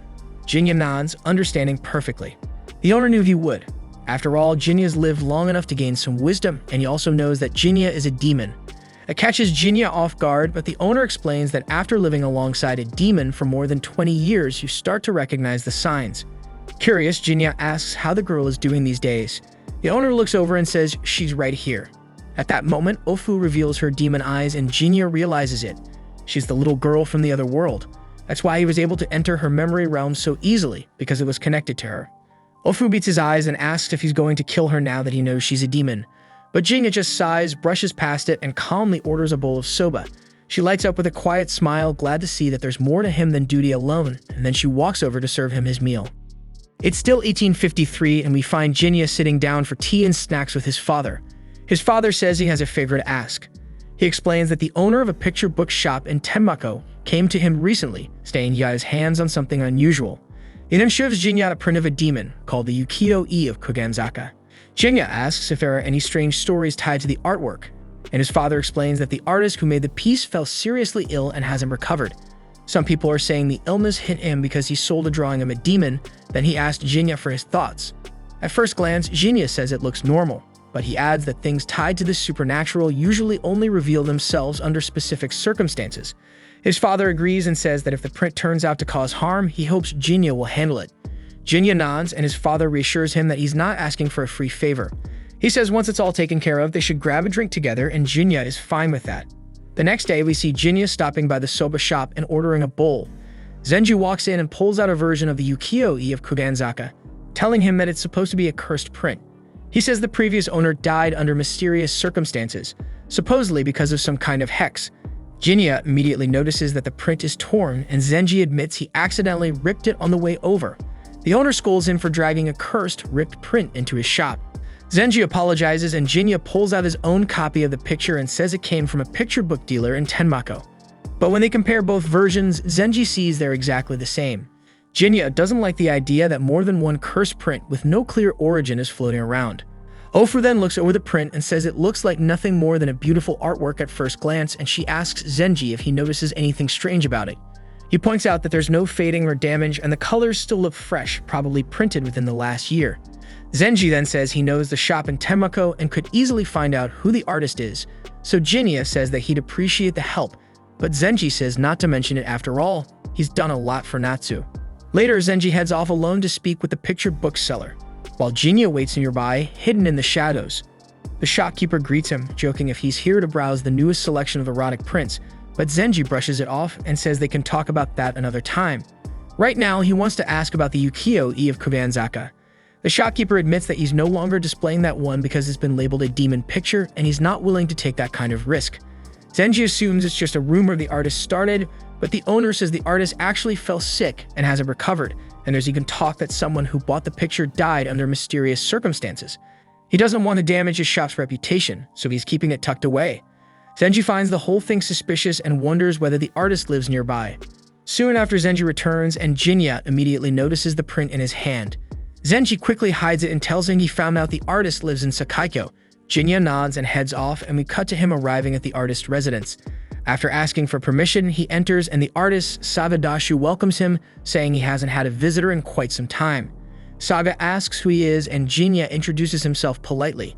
He explains that he came to speak with him about a particular matter, but Saga tells him to relax because he's not anyone of importance. Jinya takes his seat and notices the room is scattered with paintings. He mentions he's heard that Saga has been bedridden, but Saga gently corrects him, saying it's not sickness, it's just that he's no longer as resilient as he once was. His body can't handle painting the way it used to, and Jinya realizes that the demon painting isn't responsible for his condition. Saga asks if Sinjendov sent him, but Jinya says no, he just came to inquire about the demon print he created. Saga is clearly flooded with memories at the mention of the picture, so Jinya explains that he's investigating its origin and wants to know the truth behind it. Saga understands and starts by explaining the name. He says Kuganzaka doesn't refer to a road in Edo, but to the woman depicted in the artwork. Jinyo wonders if that's the woman's name, but Saiba says it's not exactly that. Long ago, a man wielding a Kodono-style blade gave the piece that name. The man's name was Motoharu, and he often visited this place. At that, Jinyo realizes he's talking about his foster father, and he recalls his final moments with him. During his final moments, he felt powerless, unable to even protect the one woman he truly cared for, and felt useless. He admitted to Jinya that at first, he wasn't fond of yokais. Still, being chosen as the guardian of a shrine maiden wasn't the worst fate. Even though he could never quite understand her, little by little, he found himself wanting to shield the very person who once made his life harder. He believed he could do it, but everything eventually changes. He looked Jinya in the eye and told him not to end up like him, not to become a man who lets bitterness define who he is. And then, without hesitation, he walked into battle and never came back. Now in the present, Jinya asks Saga to tell him more about Motoharu, revealing that Motoharu had raised him as his foster father. Saga agrees, saying there's no way to discuss the origin of the Kuganzaka artwork without bringing up Motoharu. He begins his story saying it all began when he was still just a beginner artist, struggling to find his place. He had managed to rent a small place in Edo, and during his time there, he caught sight of a woman around the neighborhood. Curious, he asked her name, and she replied that she couldn't tell him, not because she was hiding something, but because she physically couldn't lie, so she simply asked him to refer to her as Nameless. Over time, they got to know each other better, and she would sometimes stop by to look at his work. He once told her that he was going to become Edo's most renowned artist, and she laughed, thinking he was just messing around. Then one day, Motoharu arrived to deliver a message from the Itsukan. He complained the whole time about how ridiculous it was for a guardian like him to be sent out running errands. Saga teased him, asking why he always had something negative to say about the Shrine Maiden. Motoharu explained that he took the role believing it was something honorable, but instead she had him running letters like a delivery boy. He even joked that she was worse than any demon he never heard of. According to Saga, Motoharu would visit Edo every year, and without fail, he'd be full of complaints about the Itsukan. This catches Jinya off guard because apparently Motoharu had only ever shown him his serious noble side. Saga continues and shifts back to the picture itself, explaining that he made the artwork back when Nameless was still living nearby. Later on, Shinjendo came along and wanted to publish it, so Saga redrew a master copy for woodblock reproduction, and that's how the printed version started circulating. Jinya wonders aloud if the image was based on Nameless herself, but Saga tells him it's not quite that simple. Then Jinya asks the real question why he called Kuganzaka a demon picture, so Saga quietly replies that it's because it is one, the painting is real, and it carries an actual curse. But before Saga begins telling the full story, he turns to Jinya and asks what thoughts crossed his mind when he first laid eyes on the artwork. Jinya replies that it reminded him of the legend of Princess Nunakawa from Shinano, but the sword in her hand made him suspect it might be linked to Kodono and the Itsukan. Saga nods, saying that's a sharp observation, then warns that the truth behind the painting might be something Jinya will wish he hadn't heard. He begins explaining, telling him that Motoharu had come to Edo year after year on business, often stopping by to vent and then heading home. But at some point, his attitude toward the Shrine Maiden started to shift, and one day, out of nowhere, he asked Saga to draw a portrait of her. Saga teased him about it, but Motoharu admitted that he no longer resented her because he had come to understand that she had her reasons for the things she did. Saga agreed to take on the request, but there was one problem. He had never actually seen the Itsukan in person. Motoharu brushed it off and said it wouldn't be an issue because Nameless could serve as the model. He told Saga that Nameless originally came from Shinano, but something tragic happened to her there, and afterward, she ended up living in Kodono and eventually she made her way to Edo. Saga found the story interesting, but wasn't sure how any of that would help him draw the Shrine Maiden. So Motoharu told him that Nameless and yokais were far more alike than anyone realized, and visually, they were practically indistinguishable. Jinya realizes then that the figure in the Kuganzaka painting must be modeled after yokais. Saga confirms that he's right, saying that the final portrait was drawn based on Nameless with Motoharu's input guiding the finer details. When Jinya asks about the whole demon picture story, Saga explains that it was all a running joke.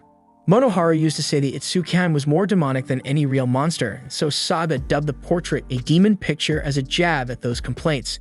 It was meant as a joke between them, but years later, when he redrew the image for Shinjendo out of nostalgia, he made the same joke again, and they took it seriously. They thought it really was cursed, especially after someone who bought it fell ill. A string of coincidences blew the whole thing out of proportion, and suddenly, people were calling it a cursed image. Jinya then asks what Saga meant earlier when he said he might regret learning the truth, and Saga responds by asking if Jinya sees Kuganzaka as a beautiful piece. He explains that no matter how many times he revised the picture, Motoharu was never satisfied. He kept pushing for more elegance, more grace, always wanting it to reflect a kind of beauty that went beyond reality. Saga reveals that Kuganzaka is really the Itsukin through Motoharu's lens. It's her form, her presence taken and polished to divine levels of beauty. He tells Jinya that while today the image might remind him of Princess Nunakawa, back then, Motoharu compared it to Yasakato no Kami, the sacred deity. And Jinya recalls Motoharu teaching him a bit about that deity when he was young, and she was a revered figure from Suwa and Shinano. Saga guesses Motoharu might have said those things because Nameless came from Shinano, but both he and his father compared the painting to the divine women of Shinano, and Saga reveals that Motoharu gave it the name Kudanzaka because he believed it was even more breathtaking than Yasakato no Kami herself.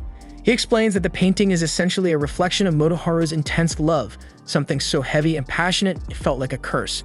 Jinya realizes that Kuganzaka wasn't born from hatred or anger, but from a feeling far deeper than that. Saga's a bit surprised that Jinya had no idea about the truth behind the painting, and he decides to give him one of the older illustrations he sketched back when it all started.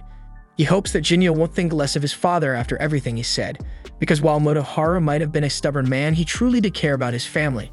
Once his daughter was born, he started visiting Ito less and less, and after he told Saga that he'd become a foster father to 2 kids, he stopped coming altogether. That's just the kind of man he was, and Jinya already knows it. Later, Jinya is sitting in the soba shop, quietly eating a bowl, and he tells the owner that he really was a good dad. Ofu asks if something's bothering him and wonders if it's got anything to do with the Kuganzaka painting. Jinya tells her it's nothing like that, he just happened to learn something new about the man who raised him. Ofu tells him that sounds normal because nobody's perfect. Her own dad's got flaws too, but she loves him all the more because of them, and Jinya agrees with her. Jinya then meets up with his real father later and lets him know that the painting isn't dangerous and the demon part was really just the artist's own regrets bleeding into the canvas, so Jinya doesn't see any harm in keeping it or selling it off. His father then brings up the person who supposedly died because of it, but Jinya says that was probably just a freak coincidence. He also mentions that he took possession of the print that person had on them and it didn't seem cursed at all. His father nods, thanks him for the work, and tells him he'll hand over the payment once he's ready to head out, but for now, they should just sit and have a drink. They start drinking together, and Jinya asks if his dad always drinks like this. His father says he used to drink as a way to avoid dealing with real life, and over time, it simply turned into a habit. Then he turns the question back to Jinya. Jinya says he enjoys drinking, especially under the moonlight, every now and then. His father says they should drink together again sometime if the chance comes up, and Jinya agrees. The story then continues into the year 1854, and we observe a sinister-looking woman approaching Jinya. She was once a woman from the Pleasure District, and she begs him to keep her company for the night. He declines, but she pleads again, claiming she is suffering, but he still refuses. Suddenly, she completely shifts into a full demon form and lunges at him, but he evades her attack and continues avoiding her follow-up strikes. He asks for her identity, but she is beyond responding, and he ultimately kills her as she lunges forward once more. His client who requested his services then appears on the scene, convinced that his renown as a demon slayer is genuine. She hands over his reward, explaining that the woman he eliminated was once a former courtesan from Yashiwara who had been imprisoned in a brothel and forced to work there. She was afflicted with a deadly sickness and was abandoned after being physically and emotionally destroyed, eventually transforming into a monster and beginning to murder men beneath the cherry trees. The client considers her fate incredibly tragic, prompting him to question whether pity motivated her to employ his services. The client replies she engaged him only because she herself is similar to that woman, and she may easily suffer the same fate someday.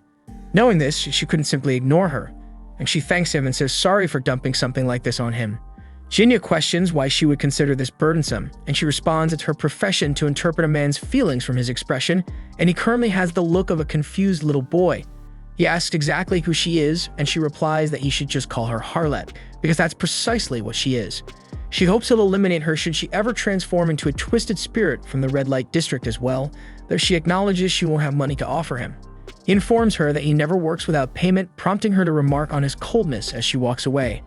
The scene then shifts to Ofu and Natsu attending a festival by themselves, and Natsu is irritated that none of the boys they invited decided to show up. Ofu understands Jinya and Natsugu were occupied, but feels disappointed that Zenji didn't show either, especially since he initiated the invitation. Natsu reveals Zenji genuinely wanted to attend, but her father intervened, reminding him that holidays are prime opportunities for merchants to profit. Natsu then suggests they simply enjoy the festival by themselves, and Ofu happily agrees. They then stroll through the stalls, grab some snacks, and stop by a lantern plant vendor. Natsu questions why they're known as lantern plants, and Ofu tells her it's partly due to their vivid color, but others suggest it's because they resemble tiny flames. There are several theories, but nobody knows for sure how the name originated, and Ofu mentions their name can also be written using the kanji for demon and light. Because they're shaped like lanterns, some theorize that demons ignite them to see at night, and Natsu asks her to stop before she ruins their charm completely. Ofu inquires if Natsu dislikes demons, and Natsu confirms she does, noting it's hard to find anyone who doesn't. She reveals she has been attacked twice by demons already and would have died if Jinya hadn't intervened. Natsu explains she first encountered Jinya 4 years ago, when he served as her bodyguard for just 2 nights. When she saw him slice a demon's arm off, she had the naive idea that he was a legendary swordsman straight out of a fairy tale, and Ofu comments that Natsu clearly has strong feelings for Jinya. Natsu insists that's not what she meant, clarifying she simply sees him as a figure from a children's story. However, she recalls the moment when Jinya admitted even he doesn't know why he hunts demons, noting it made him seem less like a master swordsman and more like another fragile person. She recognized he wasn't so different from herself, which put her at ease. Natsu adds it's unfair to call these romantic feelings, since that would be disrespectful to women everywhere, and Ofu agrees, mentioning she's also noticed Jinya's bad habit of ignoring his true emotions. At that moment, a man named Akitsu calls out to them from his stand, and Ofu recognizes him, prompting Natsu to ask who he is. Ofu explains he's been a regular customer at her shop since last year, always ordering deliveries. He's originally from Kyoto, and the man introduces himself as Somgoro Akitsu. Natsu is skeptical that he really is Somgoro Akitsu, one of the most renowned metalsmiths of their era. He urges her not to fixate on the name, but Natsu can't simply ignore it, emphasizing that as a merchant's daughter, names carry significant weight. She asks whether the goods he's selling truly live up to the Somgoro reputation and carefully examines his wares, conceding their decent quality. Akitsu jokes about her tough standards and then proudly presents her with some intricately painted clam shells. Natsu observes that they're a bit old but still beautifully crafted, and he suggests that a young lady her age probably has some boy she's interested in. So if she were to give him a gift like this, he's bound to fall for her.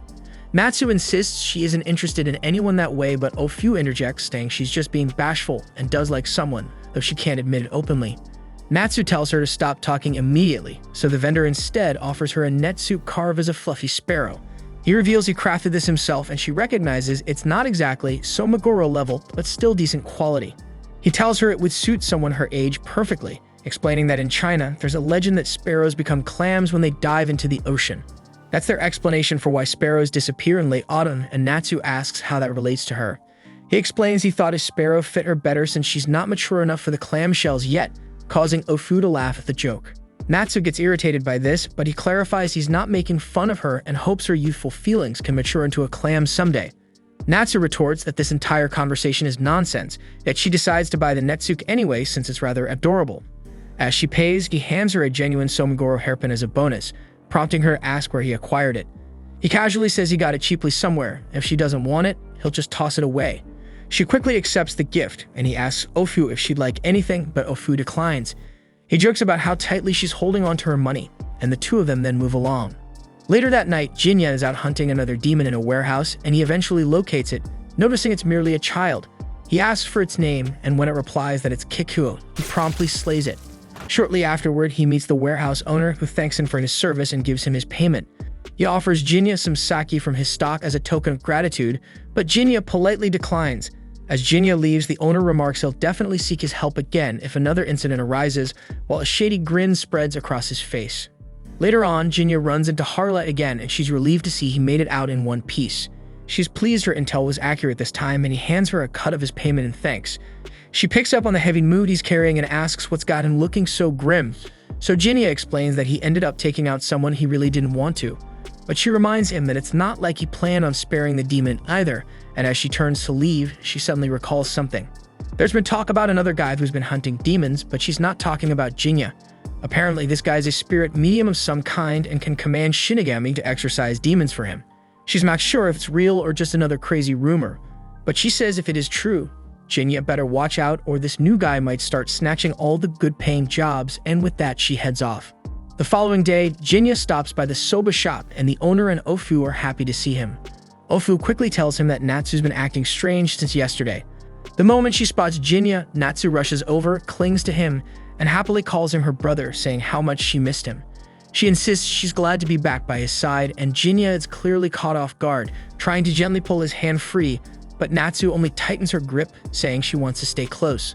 Ofu then explains that this started when Natsu tried on the hairpin she bought yesterday, and right after putting it on, she suddenly went quiet and then began sobbing about her brother. Jinya notices that the pin she's wearing is a kanzashi and calmly asks Natsu if he can take a closer look. She hands it over without question, and he examines it with Ofu and a shop owner. It looks completely ordinary and nothing out of place. The owner then suggests that maybe smashing it would snap her out of it, but Jinya warns against doing anything reckless for now. He hands the pin back to Natsu, who immediately pulls him into a hug again. Just then, Natsugu and Zenji walk into the shop and freeze at the sight of Natsu wrapped around Jinya. Zenji's eyes go wide as he asks what the hell's going on, and when he tries to pull them apart, he finds he can't budge Natsu at all. She glances at him and casually asks who he is, leaving Zenji stunned and speechless. After that, they all sit down together and break the situation down for Zenji and Natsugu. Jinya turns to Ofu and asks where they got the kanzashi from, and she tells him they picked it up during the Hozuki festival a few nights ago. It was being sold by a man named Akitsu Sumgoro, who claimed to be from Kyoto. Jinya decides to begin by tracking him down, but Zenji drops a bomb saying Sumgoro has been dead for quite a while. He explains that the original Sumgoro was a master metalsmith whose work dates back decades. His pieces are still famous to this day, and even their shop struggles to get their hands on one. Ofu recalls that Natsu did say this kanzashi was a genuine Sumgoro piece when she first saw it. Zenji wonders if this could mean Sumgoro's spirit came back and possessed Natsu somehow, but the shop owner shuts that down, saying he's actually met the man recently, and he was very much human. Jinya trusts the owner's read on the situation, but Ofu points out that this leaves them with barely anything to go on. Jinya figures he'll just have to find the guide directly and tries to leave, but Natsu is still clinging to him tightly. He gently asks her to let go, but she refuses and says she's finally found him again and doesn't want to be apart from him anymore. Jinya tries to make sense of it and asks why she keeps calling him her brother. She softly replies that birds don't need a reason to settle near a flower, and she simply wants to stay by his side. Her only wish was to be near him again, and now that's come true, she doesn't want it to end. Jinya speaks to her calmly, telling her he has something to do and asks her to hold down the place until he gets back. She wants to follow him, but he pats her on the head and promises that he'll return soon. That's enough for her, so she agrees to wait, and he heads out. The others are kind of stunned by how easily he handled that, and they start wondering if maybe he's dealt with this kind of thing before.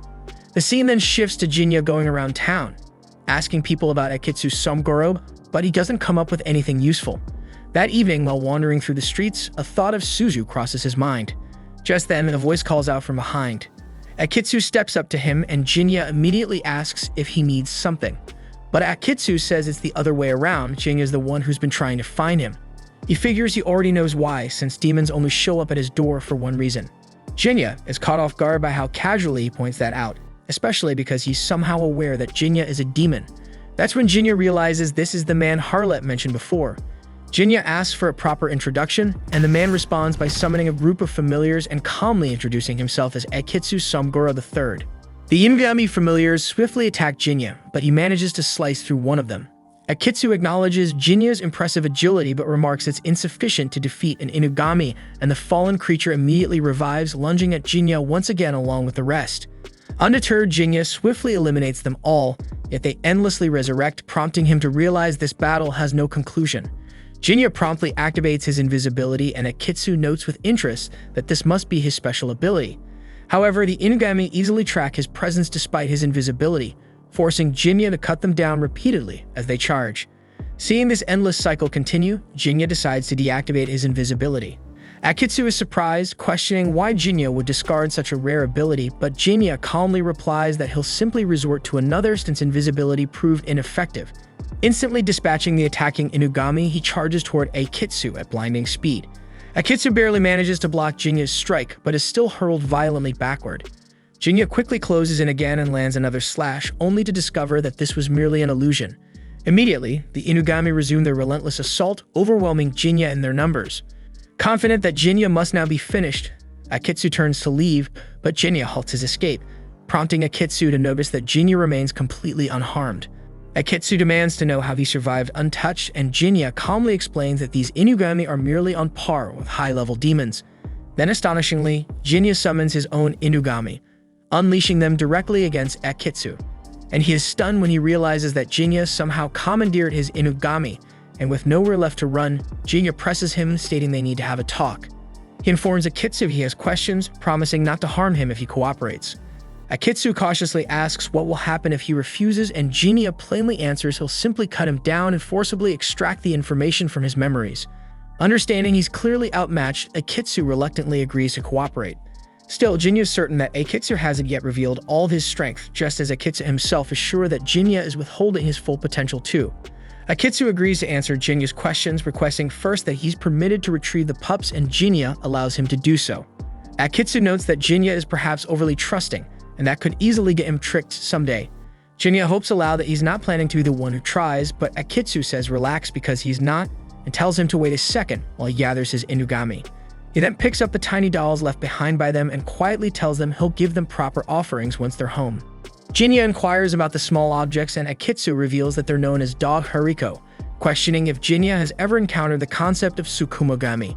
He explains that they're items imbued with feelings, noting that human emotions possess a unique power. If negative emotions can manifest as demons, it's equally plausible for the emotions residing in objects to materialize. Jinya quickly understands, realizing that Akitsu can harness the emotions held within items, turning them into demonic entities. Akitsu confirms this, specifying that he can indeed produce tsukumogamis, clarifying he's not a controller of shinigami like an onmyoji. Jinya remembers Akitsu previously mentioning he's the third, prompting him to ask whether Akitsu belongs to a lineage of spirit banishers. Akitsu corrects him, stating they're not exactly a family lineage. They don't rely on methods passed down within a family. Rather, Akitsu represents a particular school.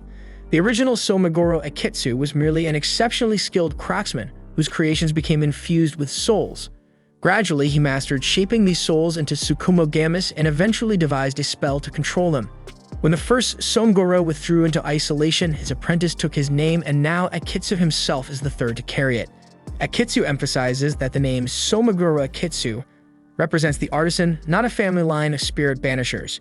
After apologizing for digressing, he asks for Jinya's name, to which Jinya promptly introduces himself. Then Jinya remarks that Akitsu sold a kanzashi to a woman yesterday. Akitsu recalls that he didn't actually sell the kanzashi, but instead gave it away freely. Jinya explains that once the girl wore the kanzashi, her behavior drastically changed, prompting him to ask Akitsu to explain the item's background. Akitsu claims it's merely an ordinary kanzashi, but noticing something particular about Jinya, promises he'll handle the issue with the girl provided Jinya puts his sword away. Jinya cautiously expresses hope that Akitsu isn't deceiving him, to which Akitsu reassures him that he's speaking honestly, adding that Jinya has no choice but to trust him. The scene then shifts as Jinya returns to the soba shop later that evening, spotting Natsu waiting outside for him. She's delighted upon seeing his return, prompting Jinya to ask if she'd been waiting for him all this time. Natsu confirms she was, reminding him that he'd asked her to wait. He apologizes for his tardiness, but she isn't concerned, stating confidently that she knew he'd come back eventually, and together they begin walking slowly into the night. As they're strolling along, Jinya's attention falls on a snow willow tree, prompting him to stop and describe to Natsu how its blossoms flutter gently down like snowflakes in springtime. Impressed, she remarks that he seems unusually knowledgeable about plants, once again addressing him affectionately as brother. He softly protests, confessing he doesn't particularly enjoy being called brother, as it feels as though someone has glimpsed into his weakest point. It reminds him vividly of those he couldn't protect, evoking broken promises and failures. He quietly admits he was never genuinely a big brother, not to her, nor to Suzu. Natsu immediately counters this claim, asserting firmly that it's not true. She explains simply that a bird needs no reason to nestle close to a blooming flower, just as siblings require no reason to remain connected. No matter the circumstances, the bond between them remains unbreakable. She expresses genuine joy at finally being reunited after so much time apart, reassuring him confidently that he'll also find his own path back just as she did. Uncertain, he asks if she'll really think he'll find it, and she confidently assures him he will, emphasizing that's precisely the purpose of living. Jinya gratefully thanks her for patiently listening to his worries and hands her the kogai he received from the soba shop owner, explaining gently that it represents her other half. He recalls clearly what Akitsu instructed him, to deliver the kogai to the girl, after which everything should return to normal. Natsu gladly accepts the kogai, delighted to finally touch her brother again, and softly thanks him. Moments later, the soul residing in the kanzashi transforms into a sparrow, gracefully flying out of Natsu's body. Natsu then collapses gently, and Jinya quickly catches her. Akitsu arrives, warmly praising Jinya for his skillful handling of the situation. then proceeds to clarify that if both items, the kanzashi and the kogai, were crafted by the same artisan, they're typically regarded as siblings. However, given that kanzashis are feminine and kogais masculine, they can specifically represent brother and sister. Akitsu surmises Jinya's kogai must indeed be another Somegoro creation, explaining the kanzashi recognize him as brother precisely because he possessed her matching sibling piece. Jinya reveals that initially he believed the kanzashi embodied the emotions of someone long departed, which would explain why Natsu, while under its influence, desperately sought her brother, leading him to mistakenly conclude he must resemble the kanzashi's original brother. Akitsu remarks lightly that those types of things only occur in fairy tales, prompting Jinya to realize that the kanzashi was simply seeking out the kogai. Reflecting quietly, Jinya marvels at how many mysterious and extraordinary things exist in this world, leading Akitsu to tease him that those hardly sound like words coming from a demon. Akitsu expresses relief that ultimately the kanzashi could reunite with her sibling, prompting Jinya to wonder aloud where its next journey might lead. Akitsu confidently replies that he'll probably venture somewhere distant, eventually settling in a place it truly feels connected to. He notes gently that they'll only discover exactly where when they someday ask the sparrow itself, and Jinya warmly hopes that it'll soon find its true home. After a pause, Akitsu announces that it's time for him to leave, prompting Jinya to question if it's really acceptable for him to just let a demon go free. Akitsu casually assures him there's no harm in it, reminding him pointedly that he previously overlooked Ofu's demonic nature, so letting another demon slide isn't exactly a huge stretch. By now, Akitsu understands clearly that Jinya poses no real threat. He's just an artisan who only hunts demons upon request. He has no desire to target peaceful demons who don't harm others, but he softly reminds both of them not to forget their true nature. They remain demons, forever destined to be the ones hunted. This reality won't ever change regardless of how kind they act or how many people they save. Jinya quietly acknowledges this, and with relief, Akitsu bids farewell and departs. The following day, Zenji is overjoyed seeing Natsu back to her usual self, though he's puzzled why she looks so glum. Ofu clarifies teasingly that Natsu vividly remembers everything from the previous day, prompting Zenji to mischievously remind her how sweetly she called Jinya brother. He gleefully suggests it must have been humiliating, provoking Natsu's fury as she threatens to kill him for bringing it up. Zenji quickly attempts to calm her down, and the shop owner offers her food as consolation. He casually wonders aloud why Jinya hasn't stopped by today, instantly causing Natsu to blush furiously upon hearing his name mentioned. Ofu playfully asks her if she's finally ready to become a clam, but Natsu stubbornly insists she's perfectly happy remaining a sparrow. Still mortified, she agonizes over how she'll ever face Jinya again. Meanwhile, Jinya crosses paths with Harlip while wandering the streets. He wryly comments that it's a bit early in the day for her to start charming men, but she swiftly replies that she just came over to say hello out of genuine concern. She scolds him gently for always being so cold towards her and suggests they chat since they bumped into each other anyway, offering him some intriguing rumors that might be valuable to him. Just then, the sound of a sparrow chirping reaches their ears, prompting Harlot to mention she's been hearing that very sound since last night. She complains that she barely got any sleep because of it, finding it odd that the bird seems to be constantly nearby. She's puzzled about what's going on, while Jinya recalls Akitsu mentioning that feelings eventually find their way back to where they truly belong. Realizing the sparrow must be the same one that flew away from Natsu yesterday evening, Jinya stands in contemplation, leaving Harlot to ask him curiously what's on his mind. The story then moves forward in time to the year 2009, where Miyaka's mother praises her daughter for how beautifully she looks in her shrine maiden attire. Miyaka is embarrassed and asks her mother why she's so insistent about her becoming a shrine maiden, worrying it would be humiliating if any of her friends came by and saw her dressed this way. Her mother explains that this role is something any girl born into their shrine must fulfill, adding that her own mother had requested her to uphold two important traditions and pass them down through future generations. The first is to incorporate the character for Night into the name of every daughter born into the family, while the second is to ensure that the shrine maiden bloodline is never broken. Miyaka wonders aloud why her grandmother would have requested something like that, but her mother confesses even she isn't entirely sure about its significance. Her mother gently continues, stating that even if they can't fully grasp the tradition's meaning, it must have been important to the person who originally established it. Therefore, protecting it isn't so much about the tradition itself, but rather about preserving the feelings behind it. That's why they must continue using the kanji for Night in their names. She then leaves Miyaka alone to prepare dinner, leaving Miyaka confused and pondering what her mother had just explained, though she keeps sweeping the shrine grounds diligently, mostly to stay warm. Just then, Jinya approaches her and inquires if she's the shrine maiden, explaining he has something he'd like to ask her.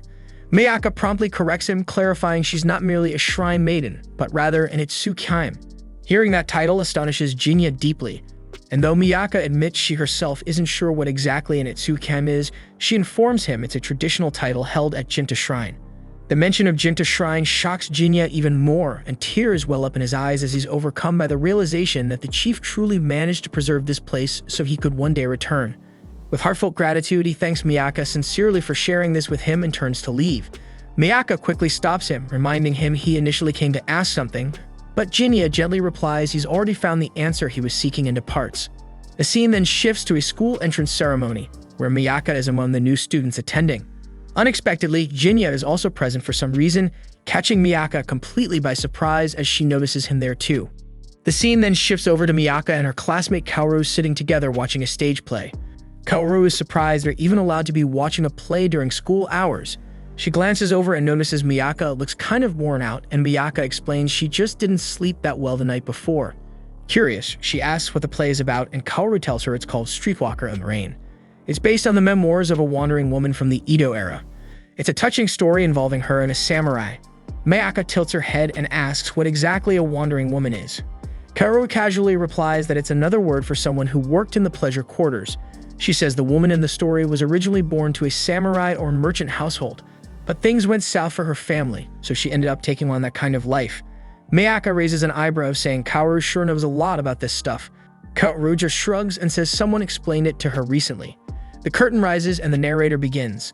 It all started when a samurai showed up with a marriage offer. It was less about love and more about trying to prop up a crumbling family name, because back then, women were basically seen as bargaining chips. The samurai asked the woman her name, and she calmly said she was born into a samurai family. Her cold, indifferent tone made it sound like she was mocking him, so he backed out of the proposal, and that single decision shattered the family's last hope. Their downfall came fast. Her father passed away from grief, while her mother spent her days bitter and ranting. None of it really mattered though, because there had never been real love in their home, just a hollow connection. From that moment on, nobody ever used the woman's real name again. Not that she cared, because deep down she had seen this ending coming for a long time. Then one rainy night, Natsubu ducked under a house awning to get out of the storm. Not long after, Harlot showed up and joined him under the same shelter. She asked him if he was just trying to stay dry too, and the moment he saw her, he was stunned. She casually wiped the rain off her arms, and he couldn't stop staring. She noticed and asked him if seeing someone from the red light district was really such a rare thing to see. Embarrassed, he apologized for staring and said he didn't mean to make her feel weird. That made her chuckle, and he apologized again for being too stiff.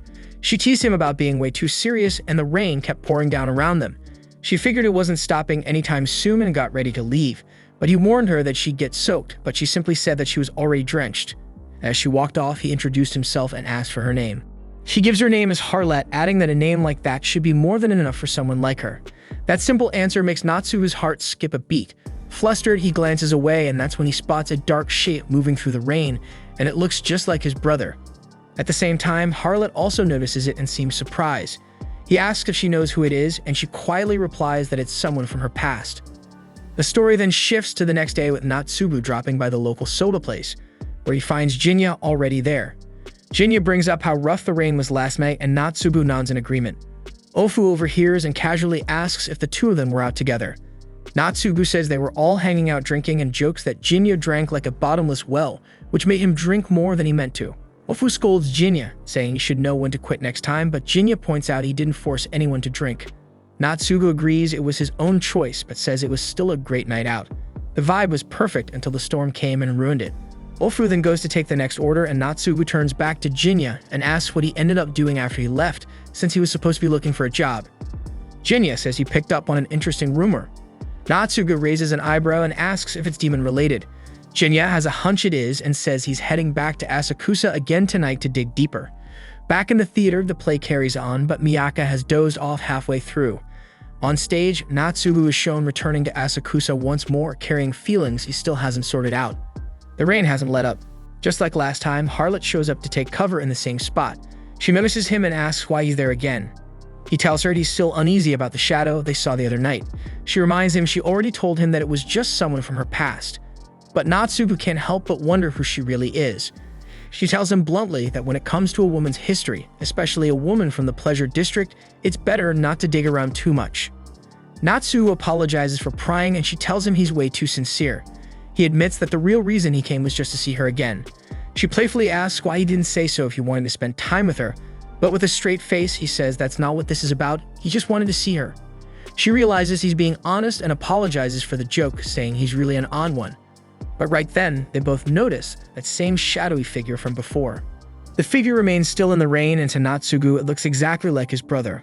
Harlot stares at it too, quietly wondering why this figure from her past has suddenly appeared now. Natsugu starts thinking that this man must have meant more to her than just some fleeting customer. Her voice held a warmth she couldn't hide, and even though she tried to seem composed, her trembling shoulders gave her fear away. The next morning, the scene shifts to Jinya sitting in the soba shop, staring at the table. Ofu notices his gloomy mood and asks what's wrong. Jinya admits that he totally screwed up. He had the demon right there in front of him and still let it slip away, and he can't help but laugh at himself for it. Ofu asks if he's going after it again, but he says he can't because the demon only shows up when it rains. Just then, Natsugu walks into the shop and says he needs to speak with Jinya.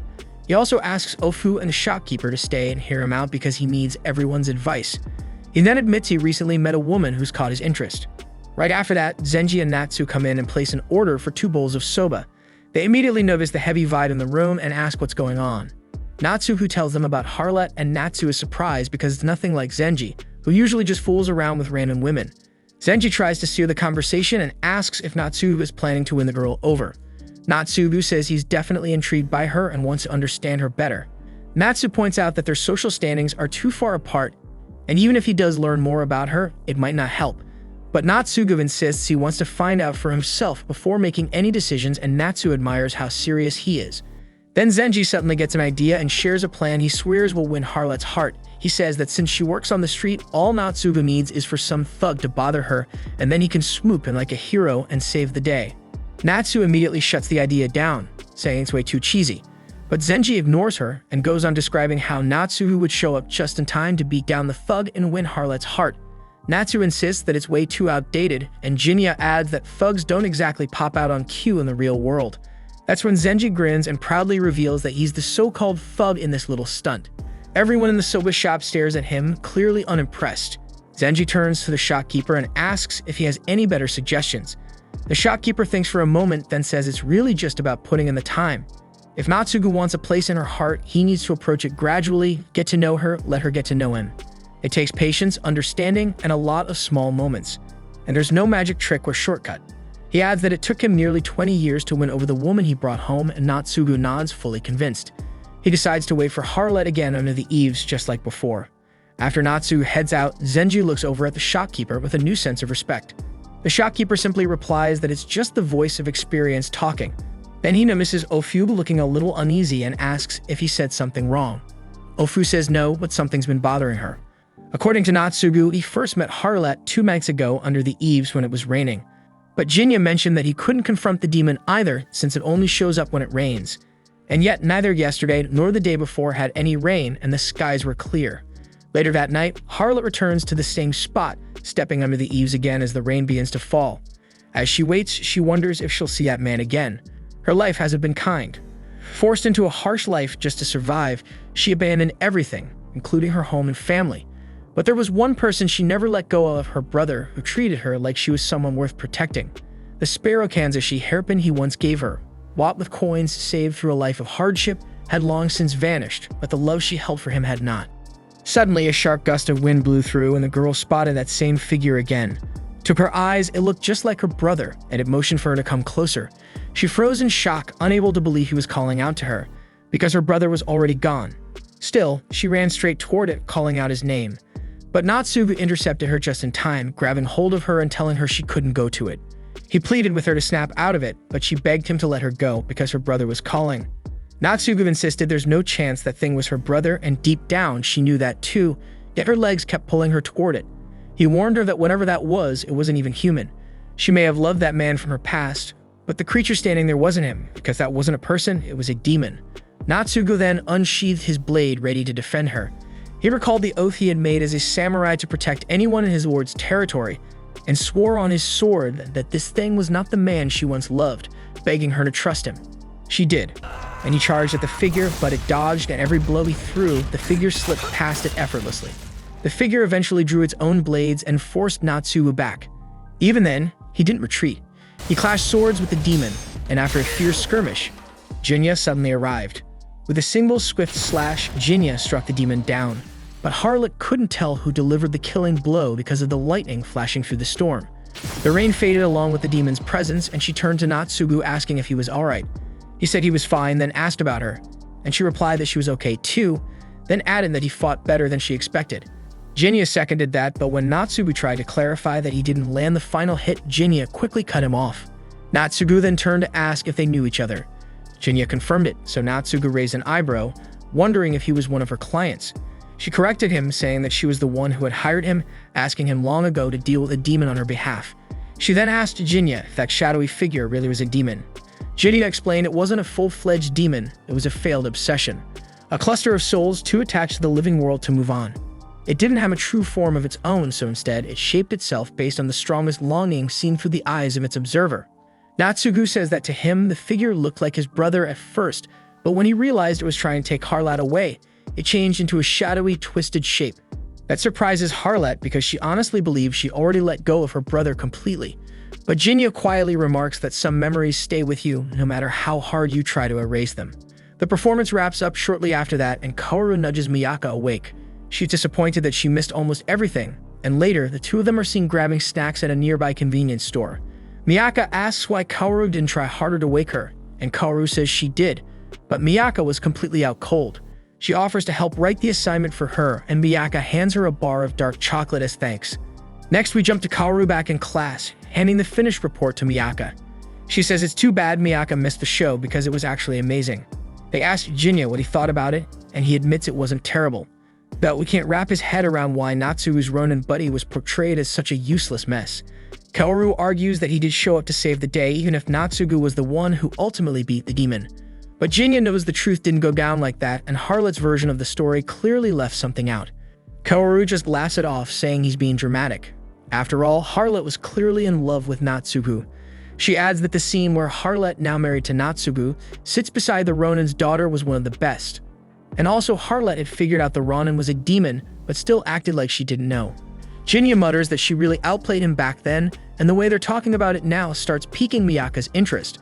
Kaoru mentions there's a book that covers it all, in case she wants to dive deeper. Miyaka seems intrigued by the idea, but Jinya says he'd rather read Harlot's actual memoir instead. He wants to see how she really described the Ronin.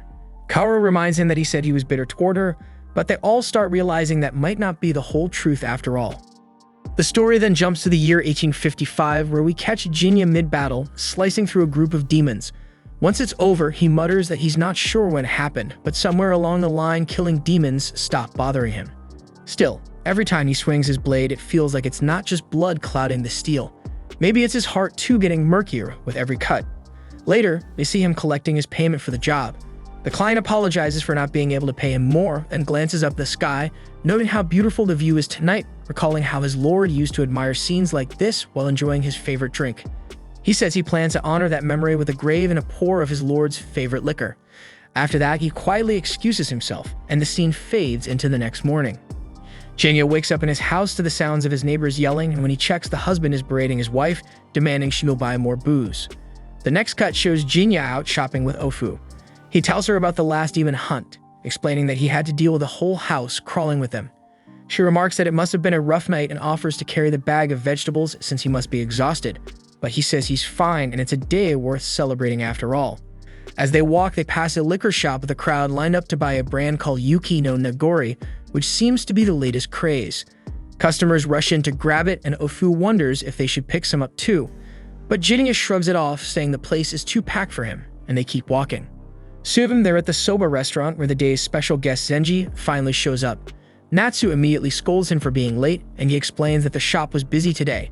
She brushes it off, saying it doesn't matter because this party is for him anyway, and now all they're waiting on is Natsugu. A moment later, he shows up too, and the party finally kicks off. Zenji tries to give a speech, saying it's been 15 years since he started working at Sugaya, but Natsu cuts him off and tells him to knock it off with the speeches. Zenji laughs and shares the real news. He's been promoted to head clerk. He thanks everyone for coming to celebrate, and they all raise their glasses in congratulations. Then the restaurant owner brings out a steaming pot of chicken hot pot, saying plain soba just won't do on a day like this. Ofu pours Zenji a drink, and he recognizes it right away, Primo Kudari Zake. He's stunned and asks how she even managed to get something so rare, and she tells him Jinya went out of his way to get it just for him, and hearing that brings Zenji to the verge of tears. They all sit down to eat and drink, and after a while, Zenji remembers he brought something too. He pulls out a bottle of Yuki no Nagori, saying it's been the talk of the town lately, even his boss has been drinking it non-stop. He figured today was the perfect time to share a bottle with everyone. Zenji starts to pour a cup, but Natsu grabs the bottle and pours it for him, reminding him that he's the guest of honor today. Zenji is moved by the gesture, thinking to himself that she used to be such a little punk, but she's clearly matured a lot. She brushes off his remark, saying it's his date anyway, and hands him the drink. But the second he takes a sip, Zenji spits it out. It's salty, it reeks, and it burns like hell going down. Natsu, who takes a sip too after seeing that reaction, and he agrees that it's intense, not something he'd ever call tasty. Jinya gets curious and takes a sip as well, and he says it's not terrible, but it's weak. Natsu questions if this is really the same drink everyone's been obsessing over, and Zenji swears this is what his boss has been knocking back. The shop owner tells them to just toss that stuff and drink some decent liquor from his stock instead, and they're more than happy to accept. The next morning, Jinya wakes up at home again and hears the same argument echoing through the walls. The neighbor's wife is telling her husband to cut down on his drinking, but he's not listening to a word she says. Later that night, Jinya is crossing a bridge when he runs into Harlat. He says he's looking for work and asks if she has any leads. She tells him she does, but she's not sure if it's going to lead to anything solid. Lately, there have been all kinds of strange stories going around. A demon taking the place of a sick child, a group of demons hiding under a bridge, and a ghostly woman wandering the streets after dark. Jinya thinks the list is getting a little long, but Harlat says that's just the way things are now. So maybe it's all just fear playing tricks on people, and he realizes she's talking about the foreign ships anchored at Uraga. She says the Emperor's slowly turning into a pet for the Americans, and when society gets shaky, evil always finds its way in, and that's the world they're living in now. She also brings up that Yuki no Negori drink again is flying off the shelves, so it seems like folks are just drowning their worries in booze, and her customers won't stop bragging about getting their hands on it. Jinya asks if any of them mention how it tastes, and she says yeah, they've been saying it's so divine it could send someone straight to heaven. He tells her to look into that sake for him, and she asks if he thinks something's off. He says he hopes not, and she agrees to check it out. He then tells her to be careful, joking that Natsubi would probably kill him if anything happened to her. Then snow starts falling as they part ways. The next morning, Natsu shows up at Jinya's place, and he's surprised she managed to track him down. She says Ofu gave her a clue, and she figured he'd be holed up somewhere like this, close enough to the soba shop to still be in his comfort zone. She tells him he should have mentioned it earlier, and just then, shouting breaks out next door.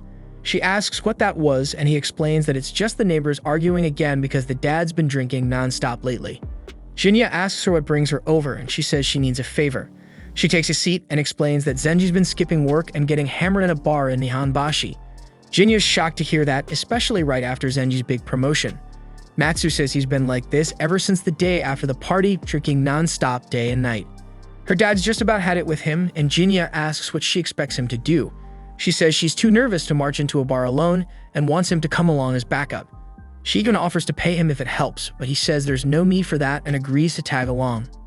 Cut to the bar, Natsu walks in and finds Zenji drinking by himself. She heads straight to him, and he asks what she wants. She snaps at him for ditching work and wasting time drinking, but he cuts her off, calling her a barking mutt. He adds that this is exactly why she's still single, and he doubts any guy would ever want to marry someone like her. That pisses her off, and she's about to let him have it, but Jinya steps in and stops her. Zenji tells him to stay out of it, but Jinya calmly tells him not to let the booze turn him into a complete jerk. But Zenji just scoffs and says Jinya's always rubbed him the wrong way ever since they first met. Jinya tells him to knock it off, and when Zenji tries to take a swing, Jinya ducks and drives a punch straight into his gut, knocking him out cold and forcing the booze out of his system. Natsu rushes to check on him, saying Jinya might have gone overboard, but he explains that Zenji needed to puke that liquor out. That's when he notices the bottle. Zenji had been drinking Yuki no Nagori. Suddenly, the other customers in the bar close in, not too happy with the scene Jinya just caused. One of them warns him not to start trouble here, but Jinya calmly tells Natsu to shut her eyes and let him handle it. A few of them rush him, but Jinya takes them down barehanded without breaking a sweat. Some of the others start chucking sake baubles at him, but he manages to deflect them and shield Natsu too. Just when one more guy lunges to hit Jinya from behind, a familiar jumps in and knocks the guy out. It doesn't stop there. It goes on to drop a couple more goons. Jinya finishes off the last guy standing, and Natsu quickly checks on Zenji, asking if he's okay. Jinya tells her he's just out cold, and then turns to thank Akitsu for the assist. Akitsu shrugs it off, saying Jinya didn't really need help, but Jinya admits it saved him some effort. Cut to Zenji waking up back at Sugaya. He looks around confused about how he ended up there. Natsu brings him a cup of tea and is relieved he's finally awake. He slowly gets up, pieces of the bar fight coming back to him, and immediately apologizes. She asks if he's still hurting and he admits it's still a bit sore. She sighs, saying she wishes Jinya had gone a bit easier on him. Zenji apologizes again for the awful things he said. She brushes it off, saying she knows better than to take a drunk man's words seriously, and she's sure he still respects her deep down. She tells him not to beat himself up over it, but he keeps apologizing, saying he doesn't know what came over him, and she agrees because he's never the type to throw punches around. He says he was blackout drunk and riding the high, but something felt wrong. Even when she showed up, he just got angrier, and he still doesn't know why he hated seeing Jinya so much. She tells him to take it easy for now, and that's when his boss walks in. The boss says he heard Zenji made a total fool of himself, and Zenji apologizes once more, and surprisingly the boss tells him he's getting one more chance. At the same time, Jinya and Akitsu are sitting in Jinya's room when the neighbors next door start arguing again over alcohol like clockwork. Jinya glances at Akitsu and asks what he was even doing hanging around that bar earlier. Akitsu says something weird's been going on in Kyoto. Not long ago, he heard about a guy who murdered his own younger brother. That story alone wouldn't usually raise red flags, but ever since then, more violent stuff has been happening back to back. It didn't sit right with him, so he started digging, and it turns out the victim in that first incident had brought home a weird type of sake for his brother, who drank it, then carried out the killing. Turns out every case involved someone drinking booze, and in all of them, it was the same brand. Yuki no Nagori, and Akitsu's been trying to track its origin ever since. Later on, the two of them step out, and Jinya asks if Akitsu uncovered anything useful in Kyoto. He says all he got was a rumor about a mysterious woman who keeps showing up right before each incident. She doesn't sound like your typical alcohol seller though, so it might just be coincidence. Then Akitsu asks how Jinya plans to get more info on this Seiki, and Jinya says he'll just get people talking the old-fashioned way. Akitsu calls him a thug for that, but they press on and arrive at a Saki warehouse. The second they get there, they spot blood outside the entrance and immediately head in. The inside's wrecked, the owner's dead, the place is torn up, and Jinya quickly sees that every bottle of Yuki no Nagori is missing. Akitsu notices that one part of the shop hasn't been touched. Judging by the setup, he figures that's where the Yuki no Nagori had been kept, so he guesses the mob that broke in was hunting for that liquor specifically. Jinya can't believe people are killing each other over some bottles of booze, but Akitsu reminds him that it's alcohol that makes people lose their damn minds. Just then, they both spot two demons lurking inside the wreckage. Without hesitation, they each take one down. After the brief clash, they both wonder what demons were doing here in the first place. Stepping back outside, they notice the snow falling again. It's been snowing like this every night lately, and for some reason, that cold, quiet snowfall puts a bad feeling in Jinya's chest. That's it for this video, guys. If you like this new series, leave a like for the next episode. And subscribe for more anon content. Thanks for watching. Bye-bye.